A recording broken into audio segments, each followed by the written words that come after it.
Hello, hello, hello, hello, hello. Oh, wait. Would help if my mic was over here. How's it going, Ray?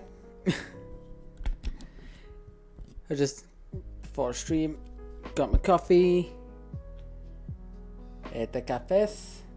El dinero. Hope we're good to go.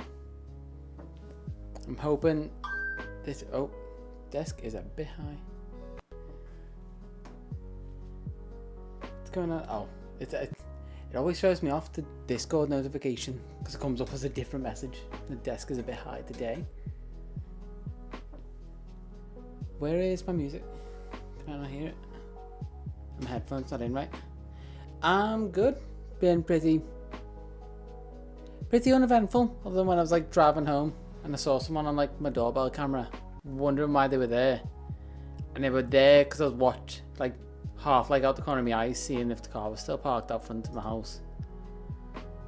And then 10 minutes before I got back, they were gone. I was like, I have no closure on it. I didn't get to find out who or why they were here. Where is my music? It's still playing. I just can't hear it. Have you been anyway? Anything eventful happen? Have my headphones finally just died? Yeah, really weird. I would prefer some music if I could.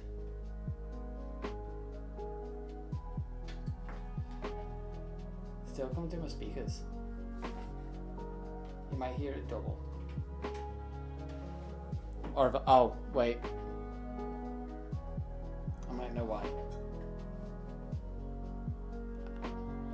One of my headphones is broke. Good to know. Good thing they were only like a cheap pair.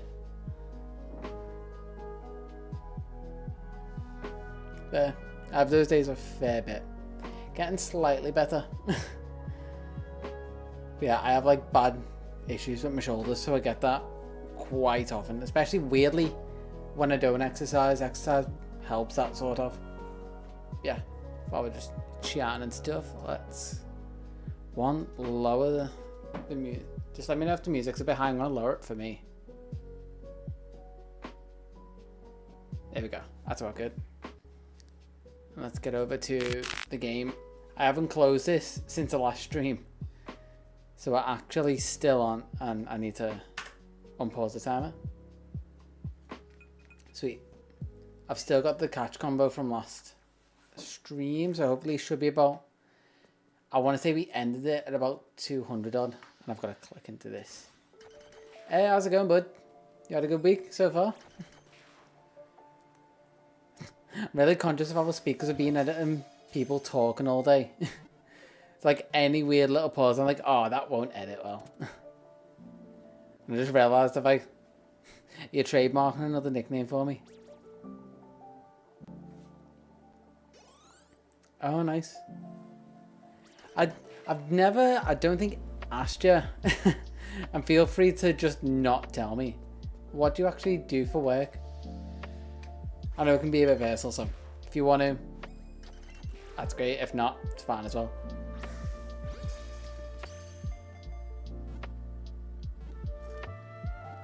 I really need this coffee right now. Oh, sorry. Yeah, I have asked you before because that sounds familiar.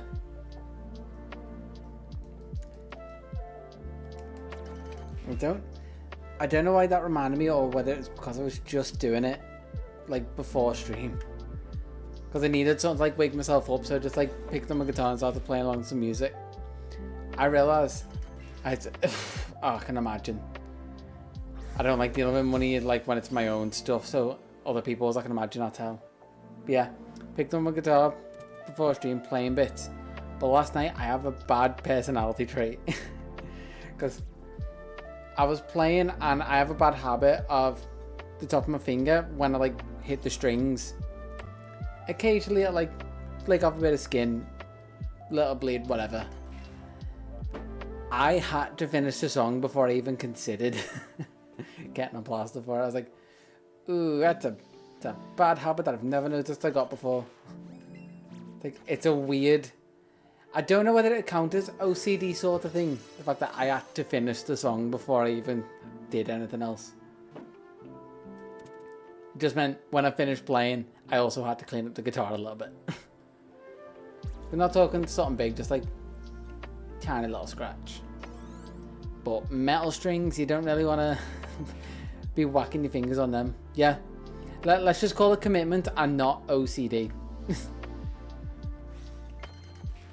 We'll call the obsession to shiny. Thankfully not everywhere. I did check the carpet. I was like, please don't let it get on the carpet. The carpet's going to be the worst thing to get out of. Nah, it was just over, like, annoyingly the white bit of that guitar. Not exactly the best thing to, like, start the stream off with. Like, I bled a lot last night. A lot. Exaggerating slightly. But yeah, we'll call the shiny hunt no CD. And we'll call the music commitment. It sounds a bit better.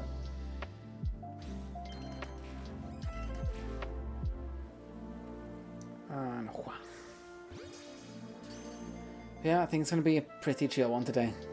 It's usually how it ends up. Like, Saturdays, I've usually got all the energy in the world to just, like, well, not energy, but just my brain can run a bit more because I haven't had a full day of work.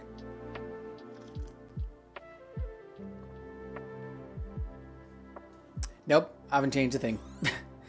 You'll know when I've changed it because I'll have also added the dash bun emote into the list. And probably got a hydrate one done. So far, I've just literally, like, every second I've kind of got, like, even before stream and before playing a bit of music, like, get my energy level up. I've just been editing the alchemy video whenever I can. And doing a weird, like, yeah, it could be like a weird screen color conversion thing, whatever going on. Yeah, I've got a weird 2-computer setup thing going on at the minute, which is good and bad because I'm having to edit off my laptop because my computer is dying, like I've been saying for ages. So that is currently sitting on top of my computer, on top of the vents, which probably isn't the best thing to do, I'll be honest. And I look a bit dark, and I ain't saying it, like, because I could only, right now I've got a light in, oh, it's because it was turned away. I'm just going to leave it there. I forgot what I was saying, something like I'd look darker, but the light was just turned away. Thankfully, with my computer setup, like I was saying about the editing, I've got 2 screens, so my main computer is just literally put down to, this is the one I watch YouTube videos on because it's not doing great. And my laptop is the one that edits on the other screen. And I've got 2 mice, and just for like, for the good computer, or like for my desktop, I'm having to use the on-screen keyboard. And it's a load of weird workarounds at the minute. I'm just hoping I can work out a new computer soon. Which I managed to get it down to, thankfully, like, I want to say the spec, it's actually really good spec, it's just not current gen parts for like graphics or that. I'm great at problem solving. That's why in work that they know if I say yeah I can do stuff, I'm probably not lying. But whether that's yeah I can do it because I can probably figure it out, or whether I already have a plan of how to do it is a different question, because I can do both usually. Although if I say yeah, it's usually like I've got half a plan of how to do it and I'll figure out the other half the steps that I don't quite know yet. It's like when I'm doing graphics a lot of the time. I do know how to do them. I've just got to find the thing that does the technical side of what I need. Like, there's some stuff in After Effects that I want to try and do in Premiere Pro. And I know it probably can do it, I just don't know the specific effect that does the thing that I want it to do. Like track mats, I use them a ton in After Effects, they're so useful. And if you don't know what they are, it's like an old school film principle for like visual effects, where they, like, the mats were essentially what they wanted to expose on the film, like the black and white. And then the white was essentially a hole in the mat, which was just like whatever wasn't Whatever wasn't opaque, I was trying to think of the right word there. It's like opaque, translucent, transparent. Whatever wasn't opaque, that would then shine through, which is how you get some of like your classic Star Wars light speed effects, was stuff like that. And like long exposure stuff. But just, it's really interesting. If you want to dive down a rabbit hole, learn, like, not learn, but just go like look up traditional visual effects. And then you'd be surprised, weirdly, once you get around the interface, how much that applies to doing digital visual effects. Once you understand the theory behind it. Or if you don't want to specifically go and learn stuff. Or like see, go, just watch visual effects artists react. That's usually a good like gateway drug into what a lot of people do. That'll like Captain Disillusion's another great one I love to watch. Just doesn't upload as much as I'd like, but when he does, the bangers every time. And he actually got me to like take the step between going from like 2D visual effects to bits like 3D modeling and animation. Which I'm still not great, but I took the steps and I can fairly competently do it. I actually kind of, as another recurring problem, which is going to be for the next couple of weeks because my landscape is away. With my garden before, like, I started getting it done, I wanted to know at least if I'd like what it was going to end up looking like. Makes sense, fairly obvious. So I just went on Google Maps, got my house up, modeled the garden in like 3D. I was like, that's gonna look good, and it really gave me a drive to then go, now I get to do that for real, and it's not gonna look anything like what I modeled up. It's fairly close, but not exactly what I modeled up. Partially because some things are more feasible than others, and some things you just can't get perfectly straight. Because that is life. To be fair, when it's finally done, I'll get pictures and then I'll show you the comparison between the two and see how close it got. Because all the landscapes are doing in the garden really is leveling it off. I did the majority of like getting a load of the dirt out, building like a little retaining wall. And it'll be, like I think I've said this before, because it's in like, bye-bye light. Because it's in like 2 phases. You'll see it with, actually no, I think I modelled it with the wood. But I could probably alter the model to like, do one next year when I get the second bit done. And you'll see like, what my final idea was compared to how it ended up. Which will look a lot cleaner, hopefully. I might have to redo some bits, I noticed, because again, I didn't expect this to happen. But with like the retaining wall I built, they drove a full-on, like, got planks of wood, lent them on the wall I built, and drove it up it. Which I didn't put full-on foundations in there. They just like concreted in posts, like shallow concrete posts in dirt. So it did the job for just the wall. But I'm surprised it didn't sink as much as it did. It's like it's got a slight dip in it now. So I might have to fix it when they're actually done and they've leveled stuff. But I was just surprised I made something that could hold up the weight of a friggin' digger, to be fair. It's a proper like man moment, like I did this. I made strong thing. Screws, wood, saws, manly job.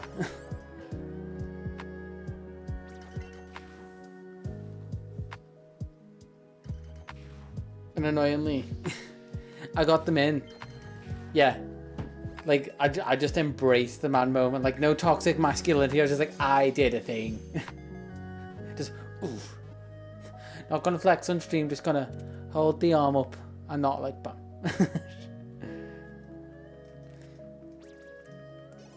What was that? Oh, I just had a thought before you distracted me. I was like, don't flex, don't flex, don't flex.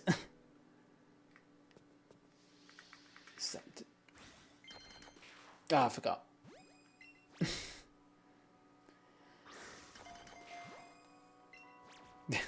Could have been, but For some reason, I don't want to give you clip moments, even though clips are good for an algorithm.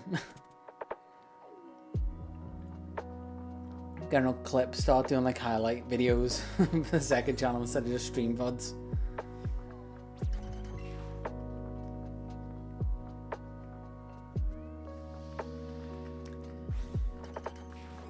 I'm wondering, we are on for this stream for getting this Diglett. If we're on for the average of like 2 streams ish. Because I'm thinking this stream I want to try and hit about 500 ish. Every other, I think the longest one for the Mankey, I want to say, is probably about 400 ish. But I think that was a full chain. No, I think they were shorter. I think they were about like 200-300. The longest one, oh no, that was Bulbasaur. That one about 400 ish. Bulbasaur went way too long. And if I do, I'll end with this. I remembered saying before like the affiliate celebration stream, I was like, oh, I've got a song that I want to play. And then just didn't play at the end, just completely forgot because I was just tired and just worn out. So if I get the shiny, I'll play the song, and if I don't, I may still play it. I'll see what mood I'm in.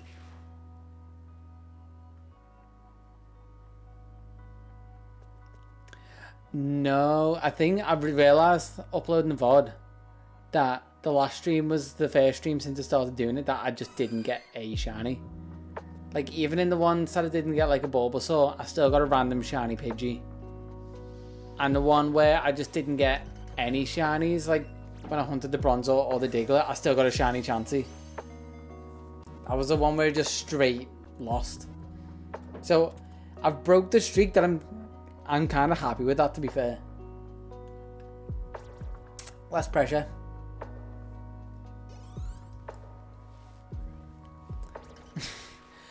Oh, that's the fact that it looks like a normal emote. Threw me off. You really don't have to give me bits. I feel bad. I guess it's more luck. That you are the good luck charm considering you've been there for every other one. It's just a bad day. Or you gave me the luck to not get a shiny so I had less pressure. So it was easier on me to just jump on and do it this time.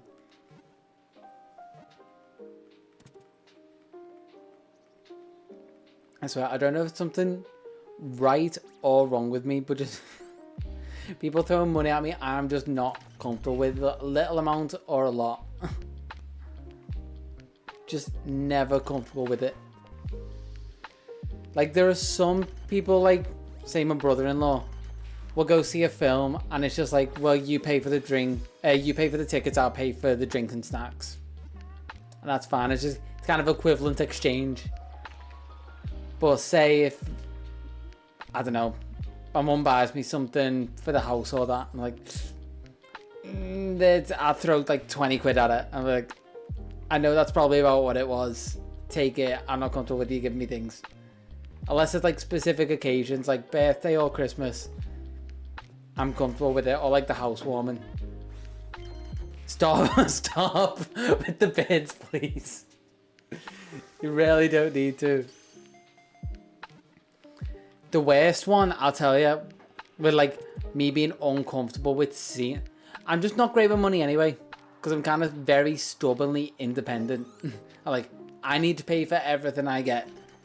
And all that kind of thing. I don't need help. So like with the garden, I was like, I've at some point very reluctantly asked for help. But even then, I mean, yeah, I guess I'll take it. We'll consider that the occasion. It's not even like I can send it back. This is the worst thing. You can literally throw money at me and I can't send it back because Twitch has already taken its cut. But yeah, like even with my garden, when I was digging stuff out, I get like my mum and dad round, they'd be here for an hour, but then I'd feel like they'd realise I wasn't getting as much done. So then they'd just leave and I'd just crack on with it for the next 3 hours and I'd notice I get way more done on my own. But I guess that's just like a symptom of me being like a hermit most of the time. So like when people are around, I may not even talk all that much. I just kind of like, I might talk, I might just take in the fact that other people are around, sort of thing. And just kind of appreciate that and get a bit distracted. Jan's kind of sad, but I hope you get it. But then there were bits like when I moved in, like first house, but I bought it myself. And my mum and dad were like, well, we want to help you with different bits. So we'll get like the blinds and carpet for you. Because the carpet was terrible up here. It was like brown, trodden down, and been in pretty much since... I want to say it looked like the house was built because the underlay was ruined. So I got nice carpet, put up the stairs and all upstairs right the way through. And then got the blinds done exactly the way I wanted, like blackout blinds in the bedroom. Actually a really nice like day-night blind. So I mean you can kind of see it. So I can kind of have it half open or fully closed. Or like obviously it can go all the way up. My central there. That was like what was originally in the room. It was just ruined over years, so I got like a new version of it. So got all them in exactly how I wanted it, but then the people fitting it left the invoice by the door and I saw how much it was. I was like, I can't have another person, whether it's parents or not, spending that on the house, whether they've given it as a gift or whatever. Because it was, I want to say, just under like carpets, blinds, fit and everything. Like, just under $2,000. So I was like, I'm just uncomfortable. I'm just going to send that straight to my mum's bank account. She can't say no. And I know she's exactly where I get it from. Because she's like, why did you send it back to me? That was a gift. I was like, because I'm not comfortable with that. I feel like I owe people money at that point. I'm just not, essentially not great with money. Like, good with it for myself. Not good with taking it. Great with giving it, weirdly enough. Like, if people need something, if I've got it going spare, I'll happily like get them something, give them money if they need it. But just... like, I'll happily give change to someone who's like sitting outside like a supermarket or something. But I'm not good at taking other people's change. It's so backwards. Yeah. Which I'd rather be that way. Because I think about, I mean, there's always the old adage of like, oh, you can't choose your family. It's like, I can't choose my family, but I can't choose to talk to them. The bits of my family who I don't talk to, they are fully like receivers. Never give.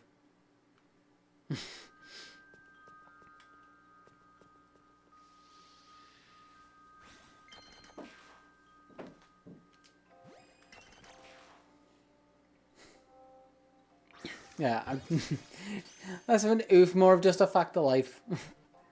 Like, if I take someone that's like, and I treat them as a friend, they should take that as way more of a compliment than my family who I'm around.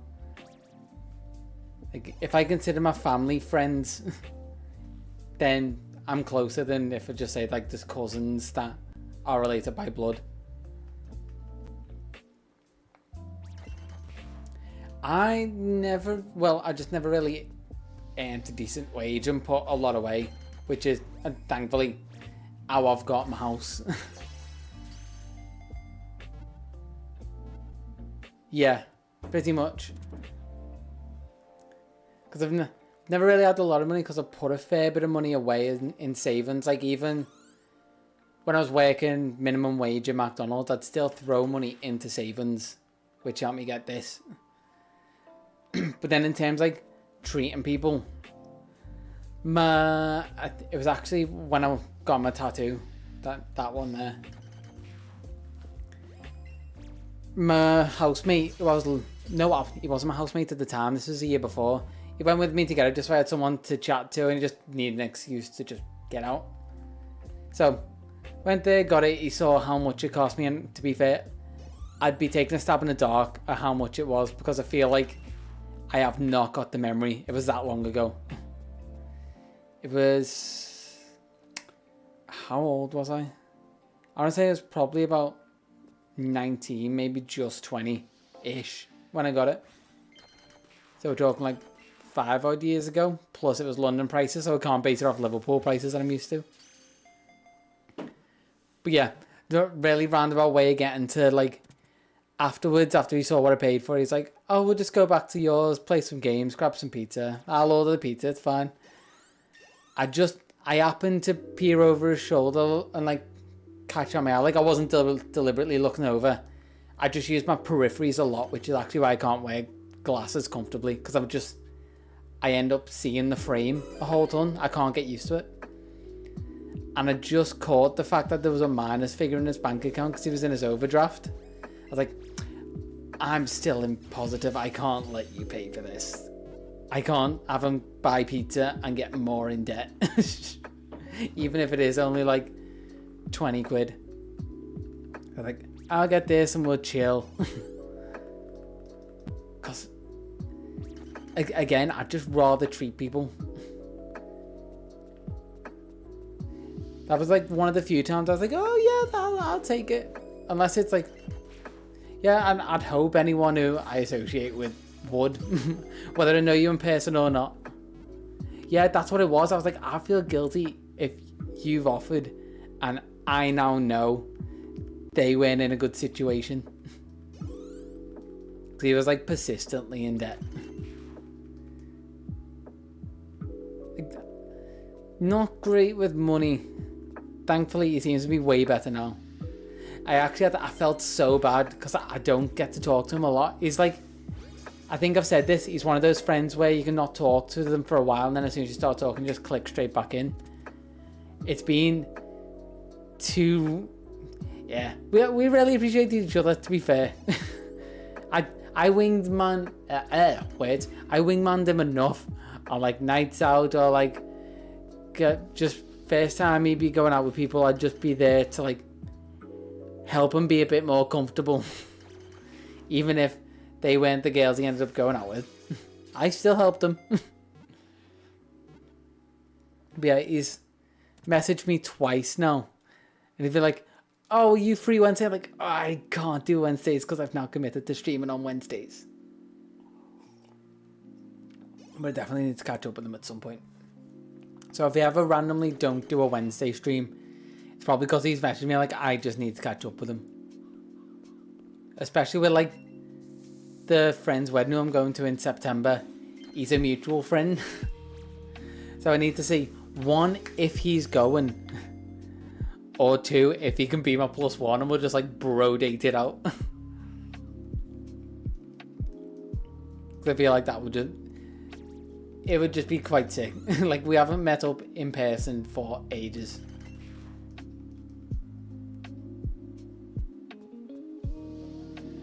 I'm not wrong with a good bromance. Like, most of my close friends have been bromances.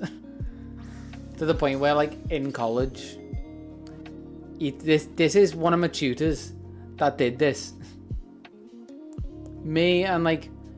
my friend from the second year, because I had 2... Why did I just hold 2 up like that? Yeah, 2. Like, I had 2 close friends. Yeah, pizza friend. He probably wouldn't appreciate that. But for stream, he's known as pizza friend. Yeah, I had 2 close friends in college, and we were pretty much like borderline. If anyone said like, "Oh, it's gay," like, it's not gay, but I kiss a guy, sort of thing. So then, I thought I would have got that just like the just about when it reformed. Okay, I will finish this story.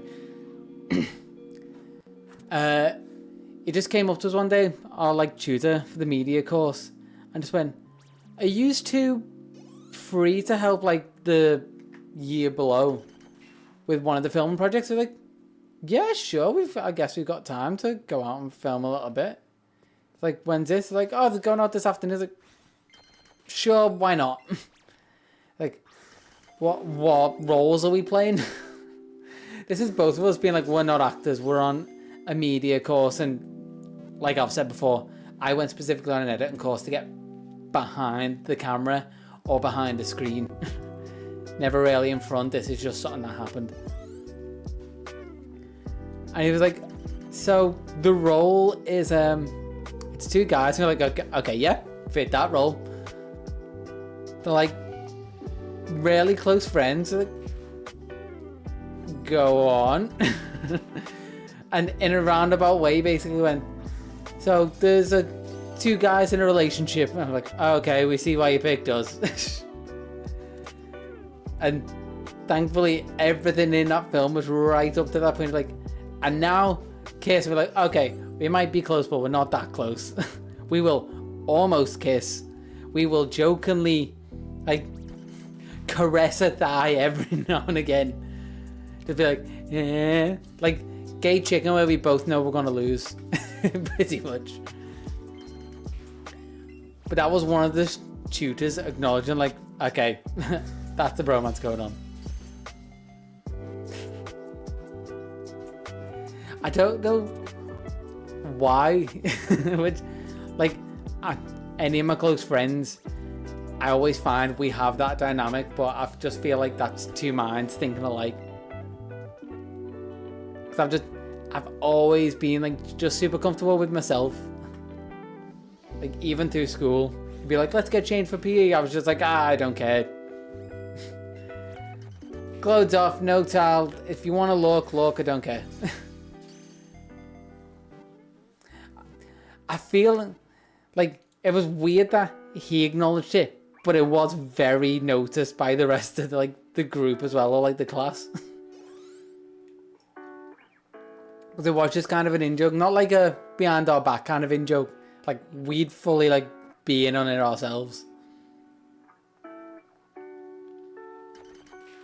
But yeah, if there's anyone who's just super comfortable with themselves, not worried about, like, coming off feminine or gay or whatever, I feel like I just click with them straight away.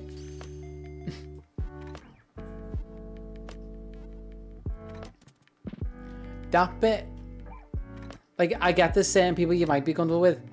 That kind of, like, coming off straight, gay, whatever, I'm comfortable with everyone. Like, that's just a subject that I'm happy to just normalize.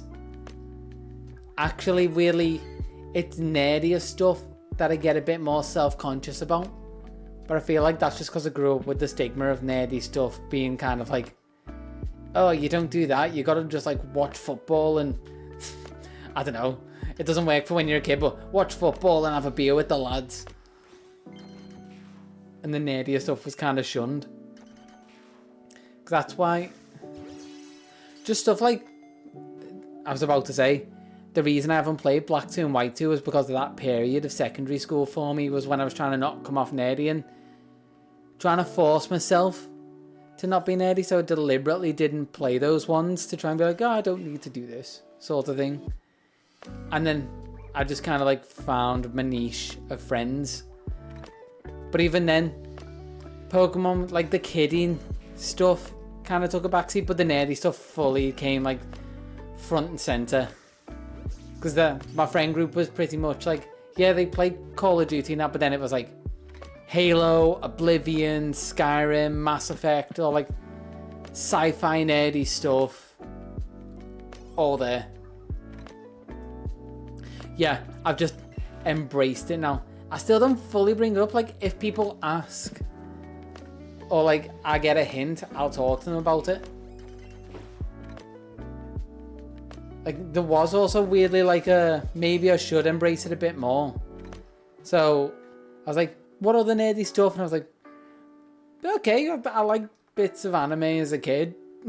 And I can watch it. I'm just not like super into it, need to watch it sort of thing.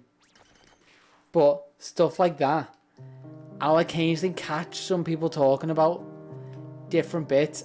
And this is why I mean, like, I don't generally talk about it, and I know I'm comfortable around it, around people when I do, is I'll start talking about that kind of thing. Yeah. So, like, there was a girl was just talking, and then she just randomly, like, said something from Zelda. And I was like, oh, I can double down on this. I know I've played a bit of Zelda in my time, sort of thing. And if you can talk about that stuff and like catch people's like more niche interests, they relax a lot more, which is very helpful when you're pointing a camera at someone who doesn't want to be filmed. Yeah, just played a little bit. Played I just realised I've still got... I don't care. I've only put... God, how long ago is it that I played it? Is it not on the Switch? I mean, 15 hours of Tears of the Kingdom, but I can't find my Breath of the Wild save.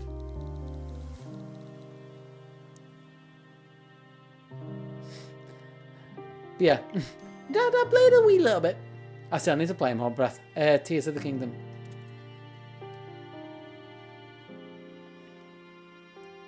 Yeah, there's that as well. It's like, okay, there are so many years of experiences I can bring up right now, and there's going to be no shortage of conversation.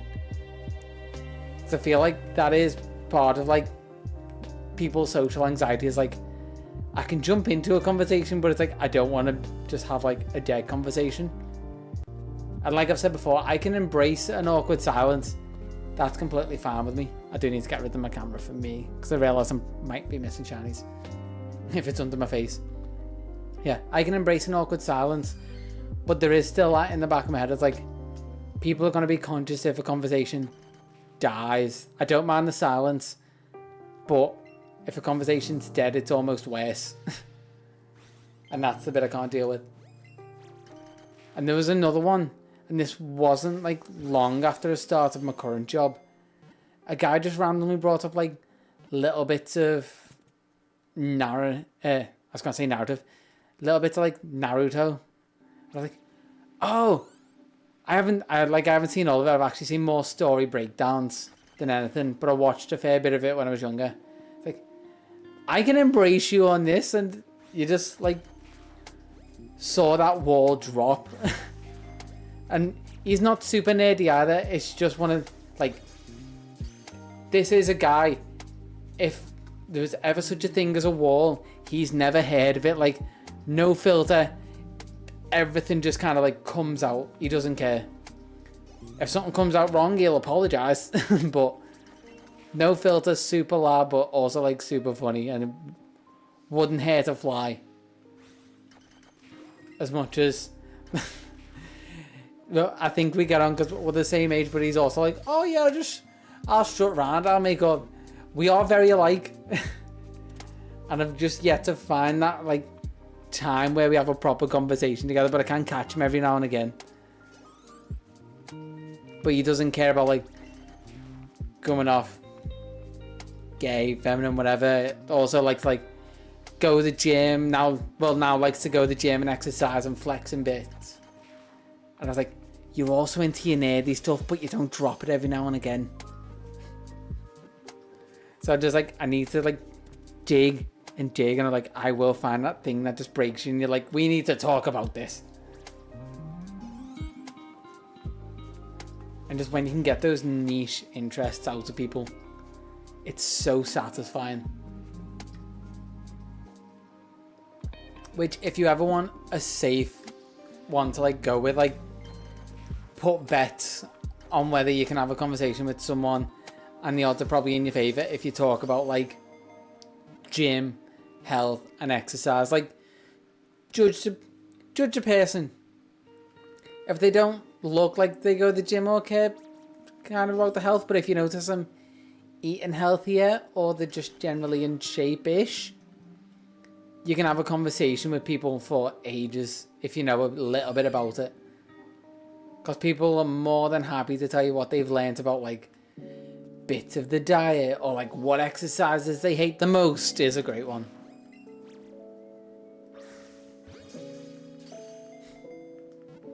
I really appreciated the effort one of the girls I work with put in the other day, because and I'm Orthodox as well, and she's Orthodox, so we like talk about like same bits that we've experienced. I've just got like Greek Orthodox, she's like Bulgarian Orthodox. sit there, listen, take it in, and you'll just do the thing from the IT crowd where you just mimic back what people have said. Yeah, anyway, back to the scale and like Orthodox traditions. And the other day, it was her name day, which I feel like this is just me teaching Greek things again. Yeah, just say all the right buzzwords and I'll be like, yeah, and then they'll tell you more about it. Or just ask them, so you bench press, whatever. But name days. Essentially, in a calendar every year, saints have days. So like her name's Maria, so Saint Maria. Saint Maria's Day is her name day. And you'll have like Saint Maria will also apply to like Mario or similar names. I can't remember what man. I know mine is January 6th because she told me, because I didn't know it, but she like knew it off the top of her head. But apparently there is a Saint Jordan or something, or it's something to do with the river. I don't know. But anyway, because it was a name day, she went out for lunch, like got something from the shops, but went and picked up like cakes for everyone as a little treat. And I was like, oh, that'd be so nice if I could eat that right now, because I'm kind of on like a sugar detox at the minute. I'm not allowing myself refined sugars specifically. But she was so nice, because she knows I don't eat chocolate, because we're sitting there and we're doing the same thing day after day. We start talking and you learn things about each other. So when she went out, she got like cookies for everyone, and then she was picking stuff up, and then just looked and went to the other girl that was with her, because two of them went out. She went, oh, what can we get that isn't chocolate? So the other going, oh, just got the cookies without chocolate. She picked them up and she's like, oh, these have white chocolate in, but they picked up stuff without chocolate. I was like, I feel so bad, but I appreciate the effort. I just can't have extra sugar right now. Which, oh my god, do we want to loop into my whole diet troubles and the fact that I've sorted it but made my life worse? Like, it was so nice of her, but I was like, I really appreciate it and I wish I could, but then I'd be off my diet. I'm doing so good on my diet. And I've got, you know what, I've got time to kill. Let's go through me. Actually, tell you what, yeah, I'll give you 2 secs. I need to form thoughts anyway. What catch combo will be up to? 267. That is going to be less than 100 in an hour. And technically we're over odds by about 30.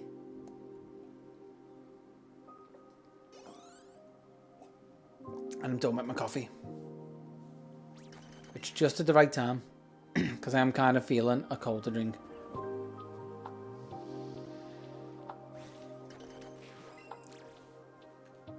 Wait for it to do its little headbutt and wha. Yeah, so shiny. Yeah, I'm expecting it sometime now. I want to say I might have to dip over 300. I'm going to put my bets around 312. I am hoping at some point this stream. 269. Did I just hear another digger? No. I'm really annoyed that my other headphone's broken. I'm trying to fix it, because I know it's really weird, but like sometimes it has to be kind of like half in or twisted or whatever. No, they're actually just broke. But it's fine.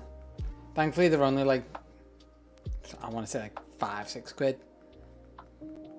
And it is weirdly harder to find just a cheap pair of wired headphones, where I feel like you could buy them a dime a dozen a few years ago. Like the amount of times I'd break some and just buy a new pair for a few quid. From like HMV.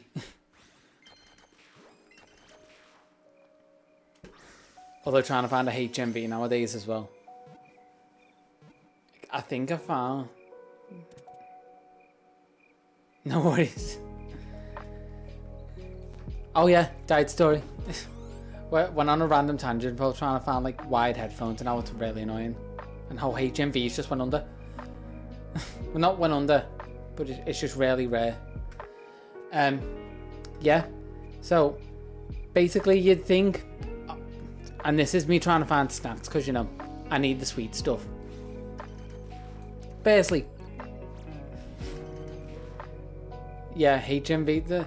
I feel like the last one I saw was the one in London that actually has the original name of the store on, which I didn't realise for the longest time was his master's voice, because the logo is like a dog with an old like record player with the horn on. The horn's probably the wrong thing, and it's probably got a different name. But yeah, so me just trying to find snacks because this is what reminded me of it.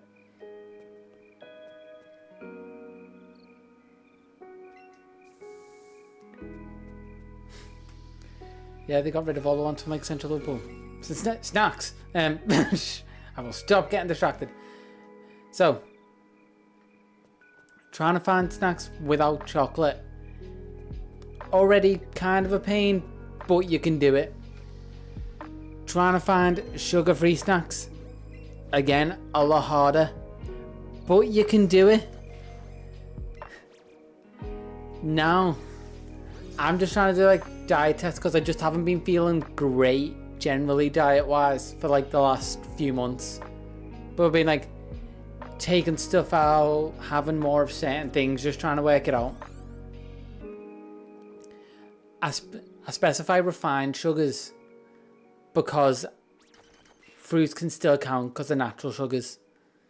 Which, if you haven't, and it can be very hit and miss, dried mangoes are basically like natural jellies.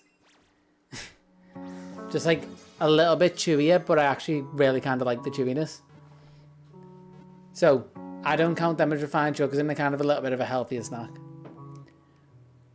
But then I also, what I did recently, which is annoying, the fact that it's the one thing that works and I actually feel a bit better, is taking like bits of gluten out my diet where I can.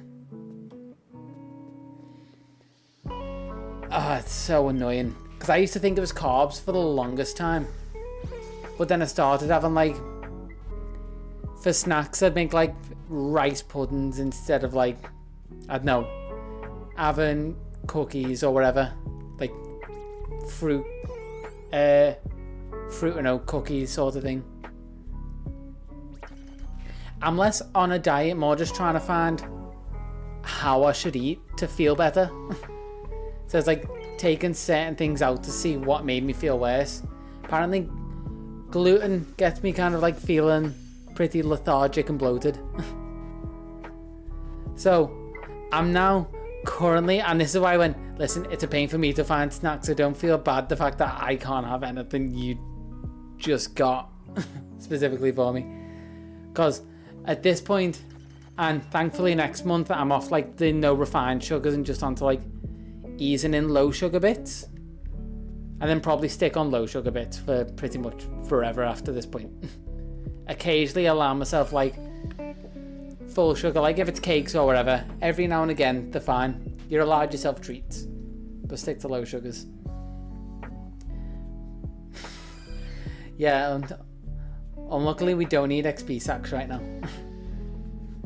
So my current restrictions on my diet, which chocolate I'm used to, but it's currently no chocolate, no refined sugars, no gluten. It's so hard to find snacks. I'm pretty much just on main meals at this point and coffee. Which is why I can't wait for next month to come, when I can then just have like my little bits of low sugar snacks. Because I dropped, essentially my goal is for the end of the year, because I want to say over a year ago, like probably a year and a half or something, I pretty much had a six-pack. I was there. My diet was good, my exercise was great. Life got busy moving into the house and everything. Very stressful. Moving jobs, crashing cars. Very stressful. Everything kind of dropped off and I've got a little bit out of shape.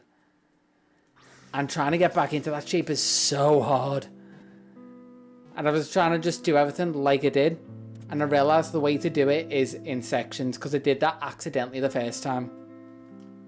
So essentially, the first time I did it, I was just kind of monitoring macros and calorie intakes.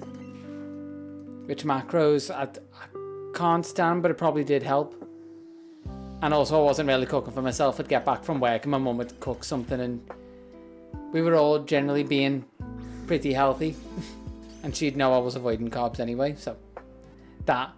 Weirdly, I noticed, like, in hindsight, avoiding certain carbs helped me avoid gluten, which is how I felt better. And also the reason I know I'm better with since I've been cutting out gluten, annoyingly. Thankfully, I'm not fully intolerant, it just doesn't make me feel good. Is the fact that I've been waking up way better. Because my body is essentially just not freaking out, trying to work through it. But yeah, this month I've dropped the gym. I still do like calisthenic workouts at home, but I dropped the gym and I'm just focused on getting my diet right and getting mental wise binging tendencies down.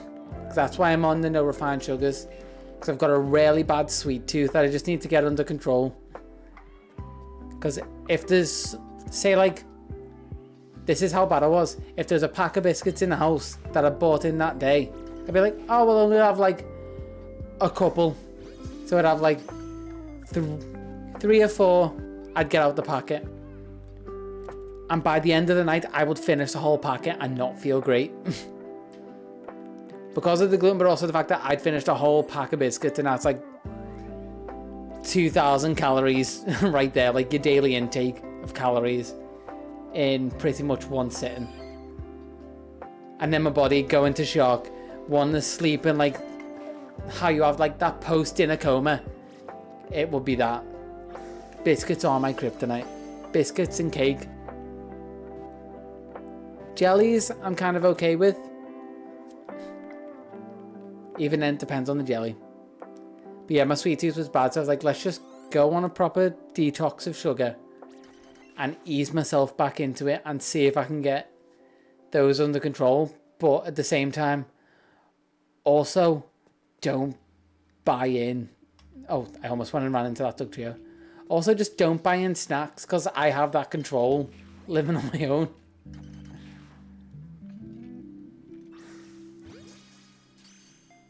And just so much like introspective deep diving into why I binge and all that sort of thing. It's a whole mental game. And oh my god, it's so hot in this room. I need to break a window. Yeah, I did that for a bit, but also cost of living crisis and fruits got a bit more expensive. Yay! Adult things. 1 second, I just opened the window.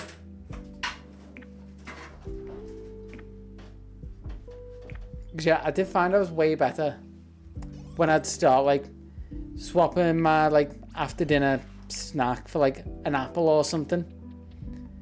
But I also do need to distract myself. Oh, grapes are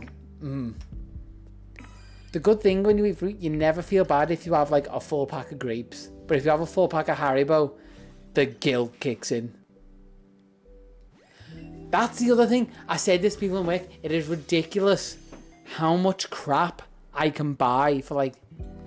And this was just the other day. I think I was just buying in... Oh, what was it? I think I was just getting some like... I found sugar-free biscuits in that I could have. And like some granola or whatever. Like just stuff to casually snack on. And it came to like £3. And I was looking like, I can't even buy like a bag of potatoes for £3. But I can buy so much crap. Like 1 bag of potatoes or this much of like biscuits and jellies and whatever. Obviously, you're not going for like your bigger branded stuff like your Haribos and stuff. But still, when you're eating crap, you're not exactly looking for the highest grade. I'm going to savor this. You just want something to shove down your gullet.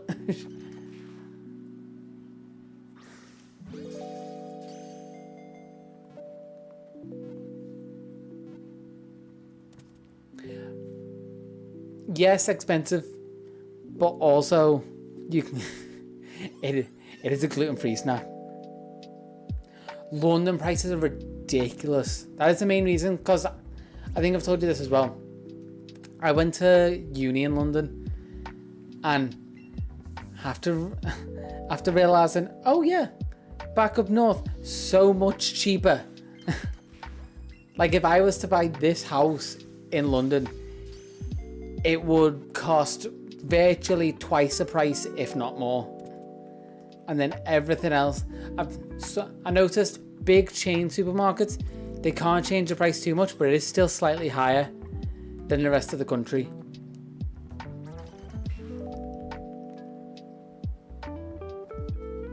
I just get lucky with the fact that I don't really eat much, which is thankfully why I never really have to go on a proper diet.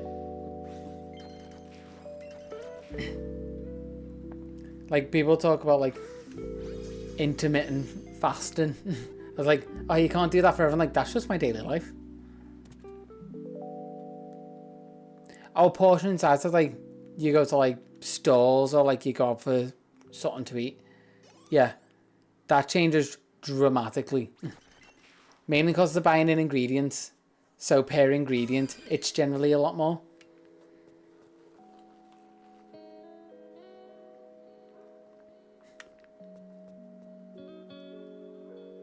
Also, some people don't normally factor in. Yeah, some people don't factor in for London prices is the amount you have to travel as well. Like travel and say, if you're not taking the tube and like you're driving, the parking as well down there, it's all ridiculous, and that's why it's generally more expensive. Because I can literally, there's restaurants around the corner from me, I can walk to them. But London, it's never that way around like residential areas unless you're really lucky. And even then I found even around residential areas, they're generally not great, and obviously you usually get more takeaways and that kind of thing.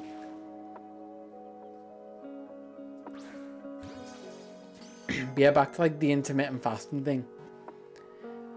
I just found, because people think, oh yeah, it's fasting, it must be really hard. It's like, no, because I'm just generally, like for me, how I do it is between like 12 and 8 is my eating period that I'll allow. Generally, I don't eat till like really late afternoon anyway. But if I'm really feeling it and I need it through the day, I've got from 12. And that just works for me, because for the longest time, even when I was younger, never been a breakfast person. I've never like really wanted to wake up and fill myself and get going unless I really needed to, which I used to in my job before this one. Wake up early, have like porridge and some honey. Oh, hello Zubat. Yeah, have my porridge and honey and then go to the gym for like an hour or so before work. I say an hour or so. Get an hour of exercise in before work, so I needed the energy in the morning, so I'd have to have it, but I had to force myself to do it.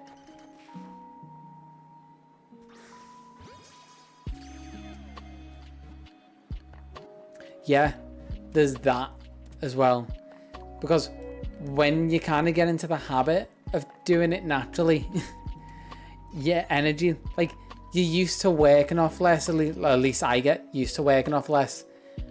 But when you have an energy dip, it dips, if you're anything like I am. Like, I'll notice myself nodding off. Which is obviously really dangerous if I was to do that and I've got like a say like the other week, I've got a lot of driving to do in a day, which is then going to be like, okay, maybe not breakfast because I'm used to lasting through, but it'll get to like dinner time and I will need to eat something. So I had like a break through the day. I'd nip to shops, get myself a snack for while I'm just driving around that I can eat like one-handed. Or I'll do the other unhealthy habit I've got and either get like, what have I been having? Because I have coffee because I have a terrible addiction to coffee. Or I'll get like the zero sugar monsters. It's just like a little energy boost. That's also a bit of a different flavour because they've got so many zero sugar flavours now.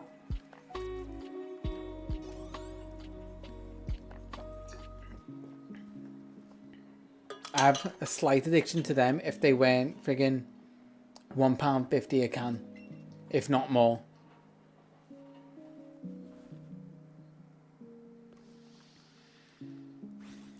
It did when I first started, but because how I originally got into them, I was like, okay, I liked Monster, but I hadn't had it for years since I was in like secondary school, and I was having like the full sugar worst thing for you. But then I saw the zero sugar ones in like the 4-packs, so I just picked one of them up. I was like, let's try it, and then if not, I could just give them to people when they come around or whatever. I finished the pack slowly, but I feel like that got me then used to it because it did kick off my stomach a little bit. And it's like anything, if it's not great for you, you can still get used to it, which is how people start binge drinking alcohol and smoking and doing all the unhealthy habits. It starts not feeling great, but then your body just kind of gets used to it, or you get used to not feeling great. Because one of the girls in work, like, actually gluten intolerant, like, if you know the difference between like gluten intolerance and like fully celiac. She's almost celiac. So she knows when she's been what she calls glutened. And when I told her about like my little experiments with my diet, I was like, I'm just feeling better waking up without my alarms and everything. Dead easy. I'm not like super lethargic or tired. She's like, have you noticed anything else? Been gultened. I've been gultened. Yeah, because I'm not fully like gluten intolerant. I can say I've been gultened. It's most of the way there and people will get it. I know that was a spelling mistake, but I do love a good spelling mistake.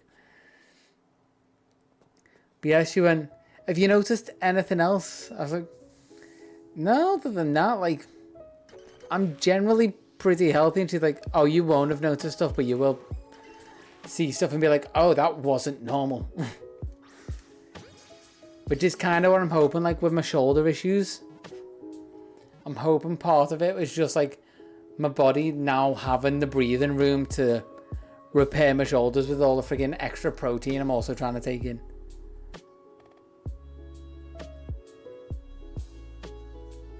It's just gluten. Like, yeah, you're almost there.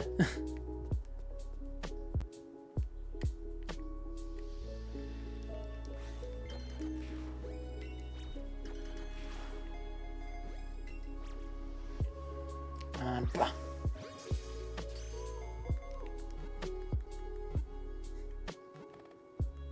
What am I up to? Sorry, I'm just trying to... I was just thinking how far I was into the catch combo. Am I over 300?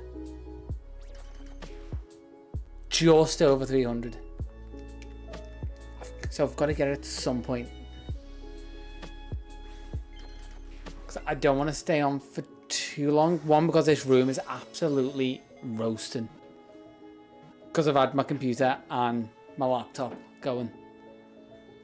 So just two full-on heat sources. And I'm hoping to get... Oh, they're great. That's what I was saying. Like, if you get the like fruit and berry granola mix, oh, it's heaven.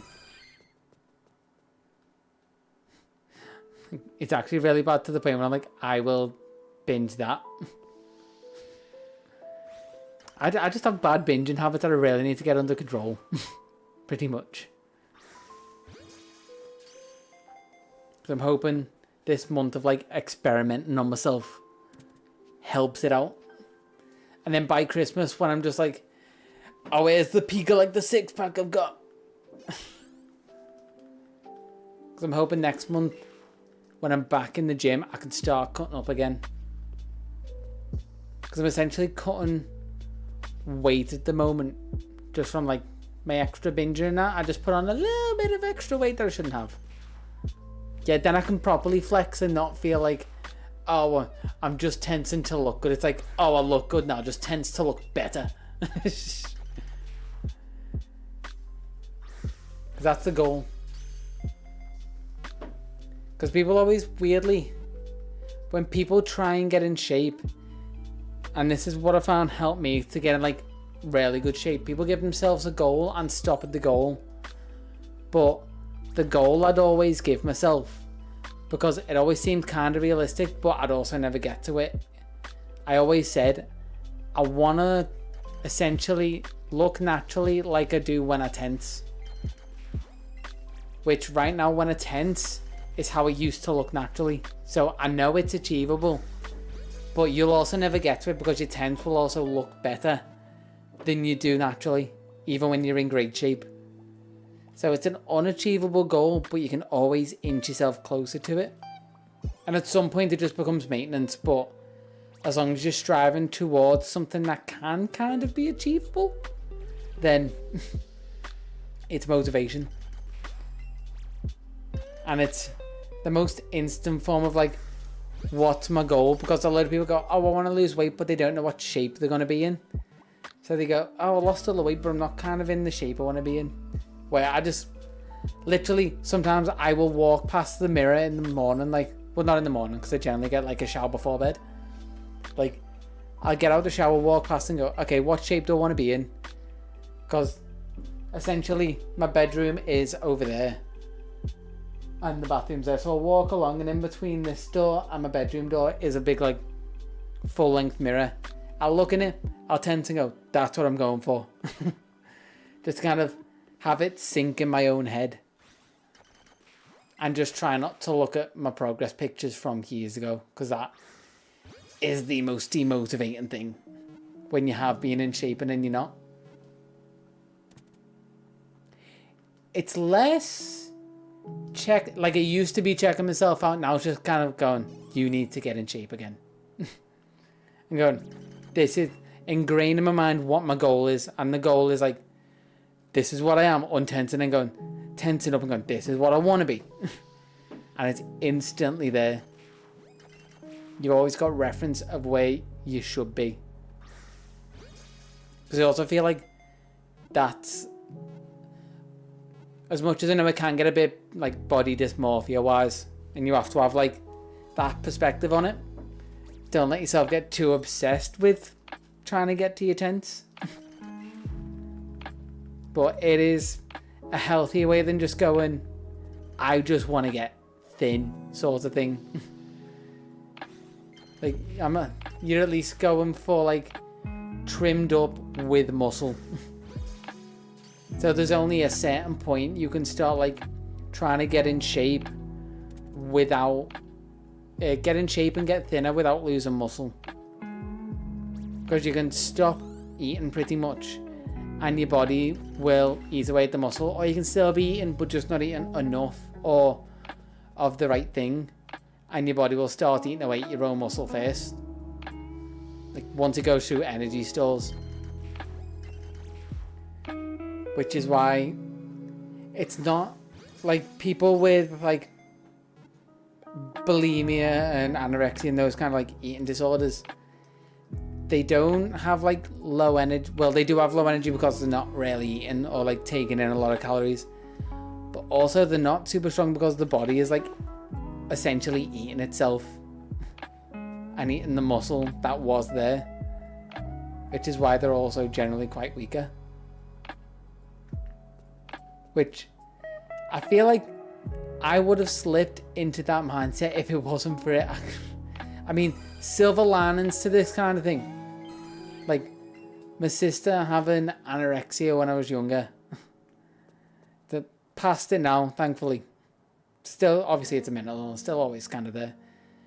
But, like, seeing that just kind of, like, shocked me a bit.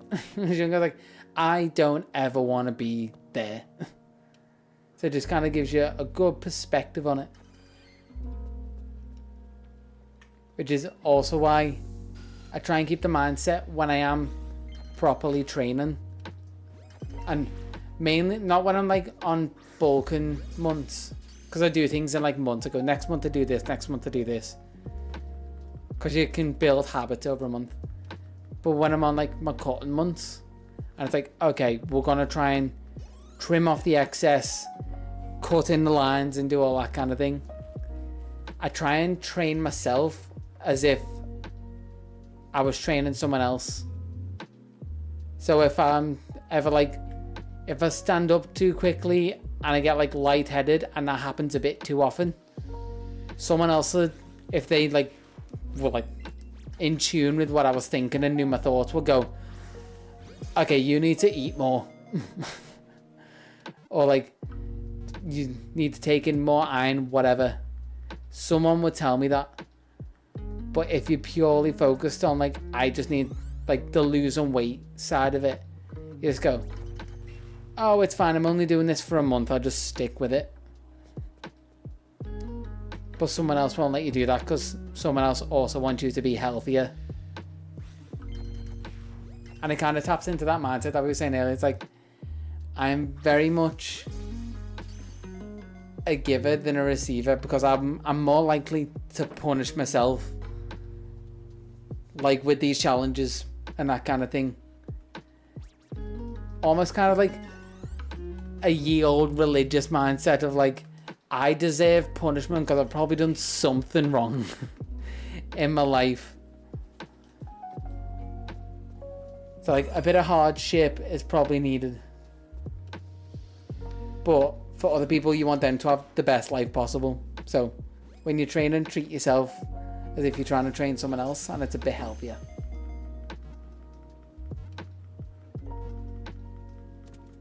That way you don't just go like weeks and weeks on like a diet of like, because the amount, I hate that it's more, I like that people are more open talking about health stuff, but also sometimes I do have to sit there and just tell people like, you are being a fucking idiot, you know that?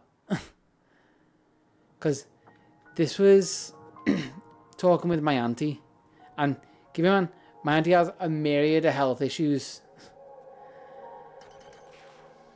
And she was just like, yeah, some days I can just go and like, I'll have maybe like 500-600 calories a day. I'm like, no, that's fucking stupid. That is, at a minimum, if she had a healthy body, a quarter of what she'd need just to maintain herself. Never mind the fact that she's walking around, like, she's got a lot of health issues and doesn't really work. Because she's like walking around the house cleaning all day, so burning more than the minimum. And the amount of people I have to say that more and more to now. It's really sad and kind of sickening. Because people have almost been told like, it's normal. It's really not. Like, yes, it will work for losing weight. Because, shockingly enough, losing weight is simple maths. You take in less calories than you burn. Essentially that. You want to lose weight, monitor your calories, monitor what you burn. Like, you'll have, they call it your maintenance calories. And it's in, you can find this in like any scales, well, not any scales you can buy, like the better scales you can buy if you go into a gym. They usually have the machines where you take your socks off, you grab the thing, and it will generally scan your body. It'll give you the dodgy BMI measurement, whatever, but it'll also tell you like your rough maintenance calories, which my rough maintenance calories are around like 1,600. But again, that's minimum for me to survive. Then there's the extra I burn through the day, whether it's walking around, lifting things, and just generally being me. So if you notice that and monitor what you take in, and you don't always have to monitor. A lot of the stuff, like, you'll notice people getting into, or like people who've been into like this kind of habit and healthy lifestyle sort of thing, they can reel the like general calories in certain types of foods and that thing, like proteins and carbs and I forget the three things: carbs, proteins, and fats. They start to like get used to them because they're so used to reading labels. They can reel them off the top of the head. It's like eventually it becomes ingrained, and you don't have to monitor specifically your calories. But when you're starting off, it's a good thing. It's just like a learning exercise. And you'll also start to notice like when you start to go off the deep end. Which, like I was saying, I noticed my binging habits. That's because I know roughly what's in the food I'm eating now. Well, not now. I've known for a while since I got into shape. So you'll have like rough tabs and you'll just start naturally eating better once you subconsciously know what's in what you're eating. Because it does help, but if you're constantly calorie counting, it can also get a bit overwhelming and slightly demotivating. I just noticed I'm on 23 Pokeballs. Because if you're doing that day in, day out, and then you start thinking, I'm gonna have to do this for the rest of my life, it gets daunting if you think long term with it. But the fact that I can just look at something and go, yeah, sure, that's fine, I can have that. Yeah, the binging's the easy one to notice. There's other stuff like I noticed with sugars and that. I noticed sugar was my big thing and snacks. Which now I can look at stuff and go, okay, well, now I'm used to reading labels and stuff and a bit of Googling every now and again. I know what I can and should. Every now and then, from time to time, occasionally. I don't know how that kicked off. Yeah, now I just know generally what I should and can eat just by looking at it. And I'm not perfect at it. Like I said, I'm still trying to work it out because I've kind of gone off the rails a bit and I'm trying to get back into good habits.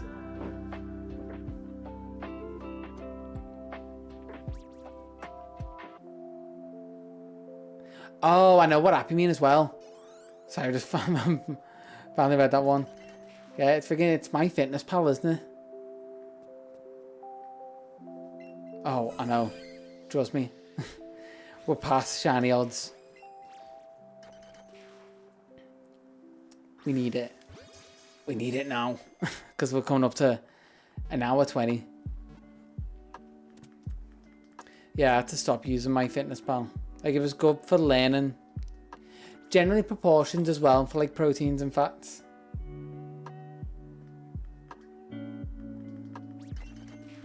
I think one thing with scanning the foods is sometimes they wouldn't have what I was eating in there. And then I'd have to either find something that I think was very similar, and it's a lot of user submitted stuff. So I actually kind of started to not trust it. Which I think is actually when I started to like dip off using it. But I think I used it for like a year and a half solidly. Like, it just became the daily habit of going into it, inputting roughly what I was expecting to eat that day. But because I was on this a strict like, oh, I know what I'm eating, so I'm sticking to this. If anything threw it off, that was the other unhealthy bit. Because it's like, oh, well, I've already accounted for this. And now I'm not having that. I've got to rejig my whole day. And I'm already like halfway through. And I've got to like count my macros and stuff. And it's just a pain. Now I just think, yeah, minimize carbs. Try and take in protein and fiber and stuff. And yeah. Easier habits that I noticed I should stick to and drop the other stuff that I don't really need to pay attention to.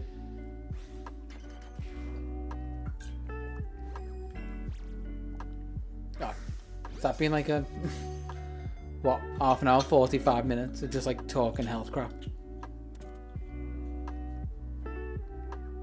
Yeah, snacking's a big thing, and I didn't think I did it for ages. I've been, yeah, you haven't noticed because you haven't needed to. I've been hydrating, I've been good.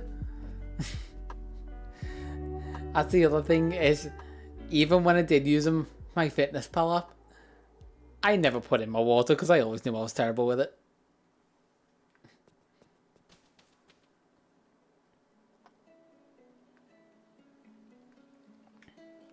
Yeah, I didn't realize I did it for the longest time, but it's like, I do snack out of boredom. I never thought I was a boredom snacker. But it's not even like... So this is the other thing, because I thought I might have actually had to get diagnosed with like ADHD or something. But one of the health things I noticed dropping off gluten, mind fog, has just kind of gone a bit. Yeah, essentially that. I just like... I'd finish my dinner, I'd be watching something on the TV, and just either, because I wouldn't really get stuff in, I'd have to actually go out and get stuff, but that's how bad of a habit it got. I'd go out and just buy snacks for that day and eat them all that day. But yeah, dropping off gluten and that mind fog, like at least a bit of it is kind of gone, and I've been a lot more productive.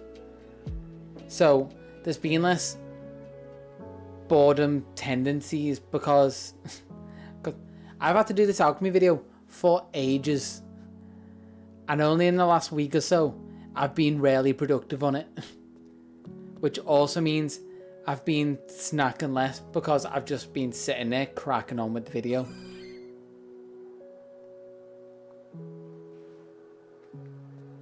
I'm just hoping next month when I get back in the gym I can marry the two without it getting stressful again.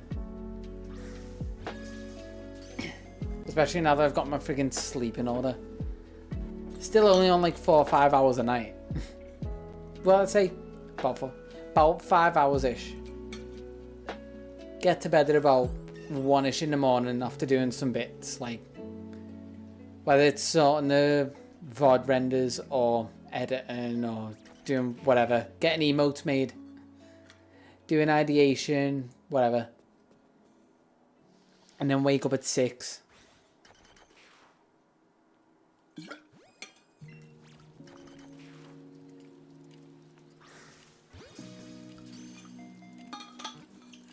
Honestly, the emotes have been really fun to me. I wish I had time to do them. I do have time to do everything. It's just what I choose to do.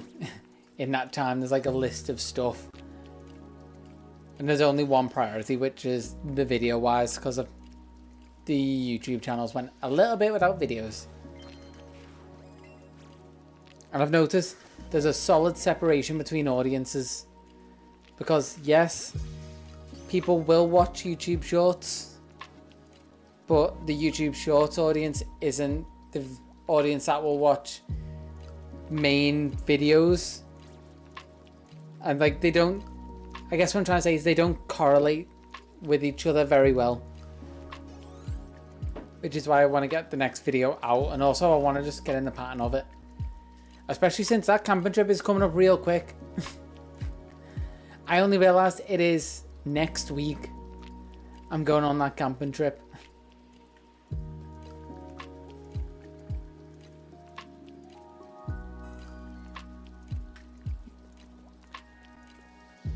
Do you generally watch it on phone or desktop? Because they get suggested them a lot. on my phone, but a lot less on desktop. Oh, and the day that I go, it's next Friday. So I'll still have the stream on Wednesday.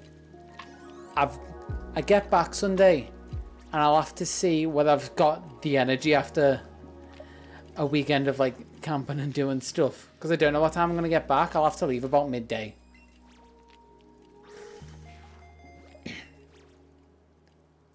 So yeah, I'd expect you to see shorts on your iPad, but I don't know. It's one of those things where it will also suggest what you generally click on, and if it showed you them enough and you just didn't click on them, I guess it would just show you them less. Because I don't see them a ton, but I also don't watch a ton of them. In fact, I don't rarely watch them. It's very, like, once in a while. If I just got, like, a second to kill. Or there's someone I'm watching. I feel like it's something I'm testing out. I put my shorts into, like, playlists that aren't just generic, like, this is all my shorts, this is all my challenge videos. I've got my Shiny Dex videos, or my Shiny Dex shorts, in a playlist. Yeah. And if you subscribe, they should show up in your feed at some point, because I'm now getting suggested my own shorts, like it was with like the main channel video. I say the main channel video, they're all on the main channel.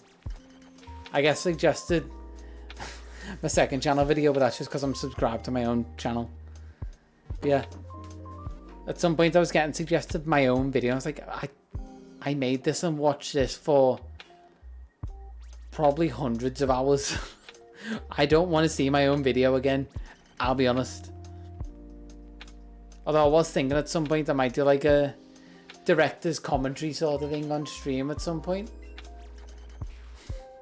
Like just go over some of the things you might not have noticed in the video, or some of the things I kind of bodged together to make work visually. Or some of the things I had to do because I didn't have footage and that kind of thing. Maybe some of the little quirks I put in that you may not have noticed. Because, I think, I don't know if you've seen Absol Blogs Pokemon. Probably if you've seen like my other videos and that. But I was watching a stream while I was editing the video together. And he did like a watch through of one of his old videos and just talking to it. And she was like, that's actually kind of really interesting to watch and listen to, because there's so many little things, whether it's the experience of recording it or bits of like the editing I went in or people's reactions to it, that you can just kind of collate in one spot. I thought it'd be kind of cool. And I was thinking I might try that after, like, when the alchemy video is still like fresh. I might do that as like a self-reaction video sort of thing that week, and just see how I kind of feel doing it while everything's still like fresh in my mind. And if that goes well, I might do it for the Living Dex video and just kind of upload them as their own separate thing, I guess. Oh Jesus, we're 8 hours in. It just seemed kind of cool.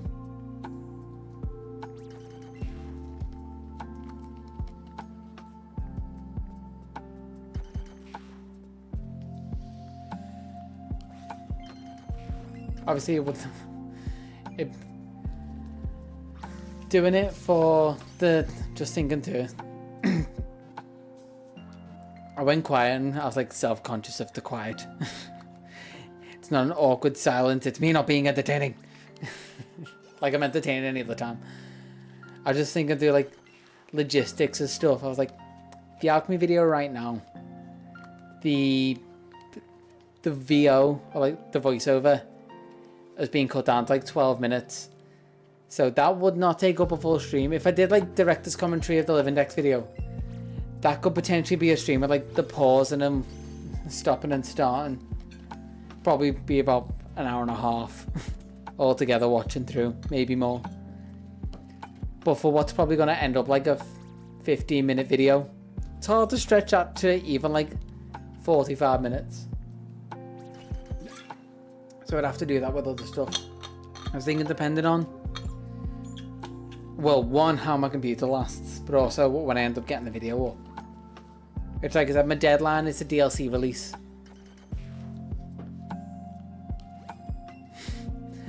Oh, trust me, that is an anecdote in the script. I just got generically in like brackets, stream highlights, Pokemon food tier list. Like very vague notes, so I know when I get to that point in the script what to edit.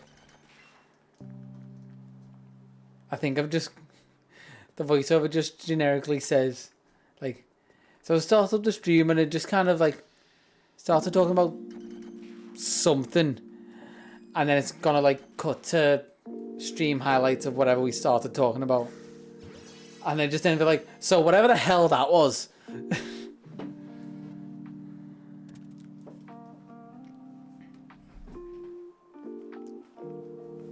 Yeah, it's ending up to be a really good video, and then I enjoy watching it back because obviously I've got to watch through to see if everything seems okay. But the amount of times I've just sat there and watched the whole thing through to see if it all works, and I just end up kind of enjoying my own stuff. So hopefully that's how I felt with the Living Dex video. So when I put out, people hopefully enjoy it too. And then now that I've been like with less brain fog, hopefully I can get more videos out as well.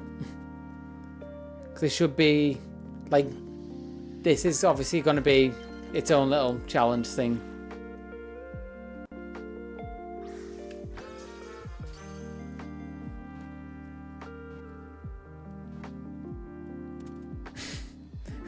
It's just me, no filter. Like, I can talk for days if I don't care about what I'm saying. Because it was... Thankfully, I've gotten used to hearing myself back. So, because when I listen to the stream back, I actually have my mic in my ear. Kind of half and half with the music. So I'm used to hearing my own voice, plus I edit my own voice, plus since I've been doing videos, I'm also used to seeing myself. But for work, I had to see myself back, because I forgot for one of the like branches the company has, we were doing like recruitment videos, but they had like 3 people in the branch. So I needed to fill in one of the roles, and I was like, this is just weird editing myself back. When I'm not just talking about Pokemon or something, like just chatting bullshit essentially. Or when everyone hates the sound of their own voice. I'll go into why, because that's actually an interesting like psychological thing most people have. But yeah, it was something I was just talking about like between takes, because one of the girls brought up, she's like, you talk so much faster when you're reading a script, and she's like, is that just like nervous energy? I was like, no, it's just when I know what I'm gonna say, and like when I'm talking, essentially, I've said this before as well, when I'm doing this I feel like I'm talking to myself, even though I know you're the other side of the camera as well, and sometimes other people pop in and they're there, like if Bud Zero or Orange drops in, or Majora, whoever, when the regulars drop in, usually the other side of the camera, but it still feels like I'm talking to myself. So the filter's kind of like not there. But generally, if I'm talking to people in person, I'm a bit more conscious of what I'm saying, so the filter's on.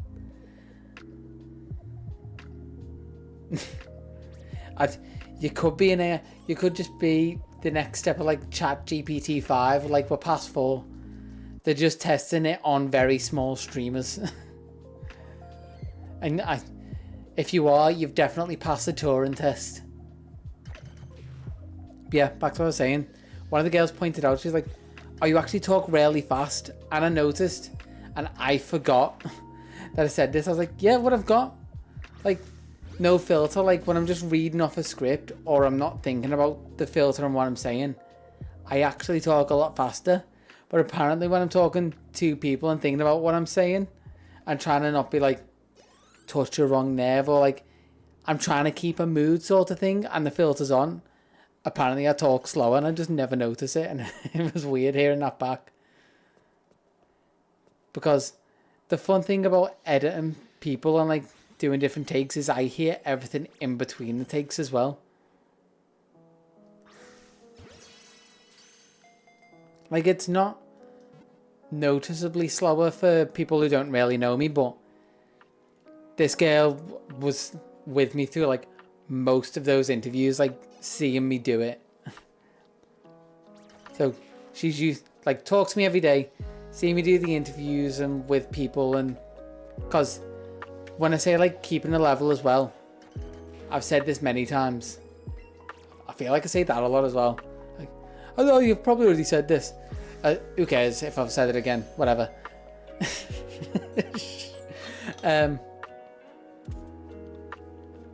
Oh, we need the blue nose soon. I was saying, the emote distracted me because for the rare time I'm not looking at the screen, and I actually looked in the chat for the chat.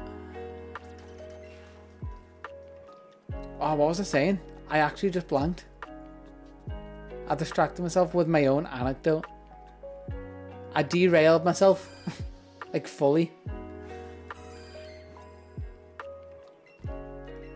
Oh, that's it. Yeah. Trying to keep the mood, essentially. When I've talked about like trying to get people comfortable in front of a camera, apparently I just talk so much slower. Trying to keep people's mood up, especially when they're self-conscious of doing a bad take. They'll be like, oh, I messed it up, I'm so sorry. And the amount of times I have to tell people, like, you don't have to apologise, like, you're bound to mess it up. Even when I did my own takes for that branch that I was saying, when I had to fill in for like people who just didn't work there because it was a relatively new branch in a smaller area, like, even I messed up my own takes for the friggin', oh my god, for the Live Index video. You don't know how long that took me to actually get the whole VO recorded. Like, that's probably an hour of VO with like stream highlights and that in between, and bits where I'm just not talking, and visual gags. But that took me, I want to say, about 3 days to record, because I just keep flubbing. The 12 minutes of VO that I got recorded for the alchemy video took me half a day to record. Like, but people only see the finished product half the time, so they think, oh yeah, they must have just like nailed it in one take, or oh, I'm just not professional, I'm sorry, you're probably used to working like professionally. It's like, nope. People mess up lines so many times, or sometimes we just need them to do an extra take because they said it right, we just want a different inflection sort of thing.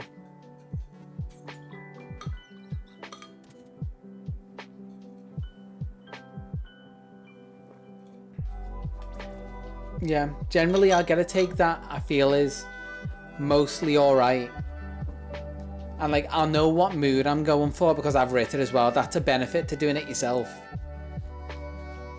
But then there have been times when I've had to redo bits, whether I've got like a fact wrong in the video and I've just remembered it wrong when I've been scripting it, or it just doesn't sound right in the edit and I'm going for a different mood than it was when I actually recorded it, because the edit and then the music just makes me want to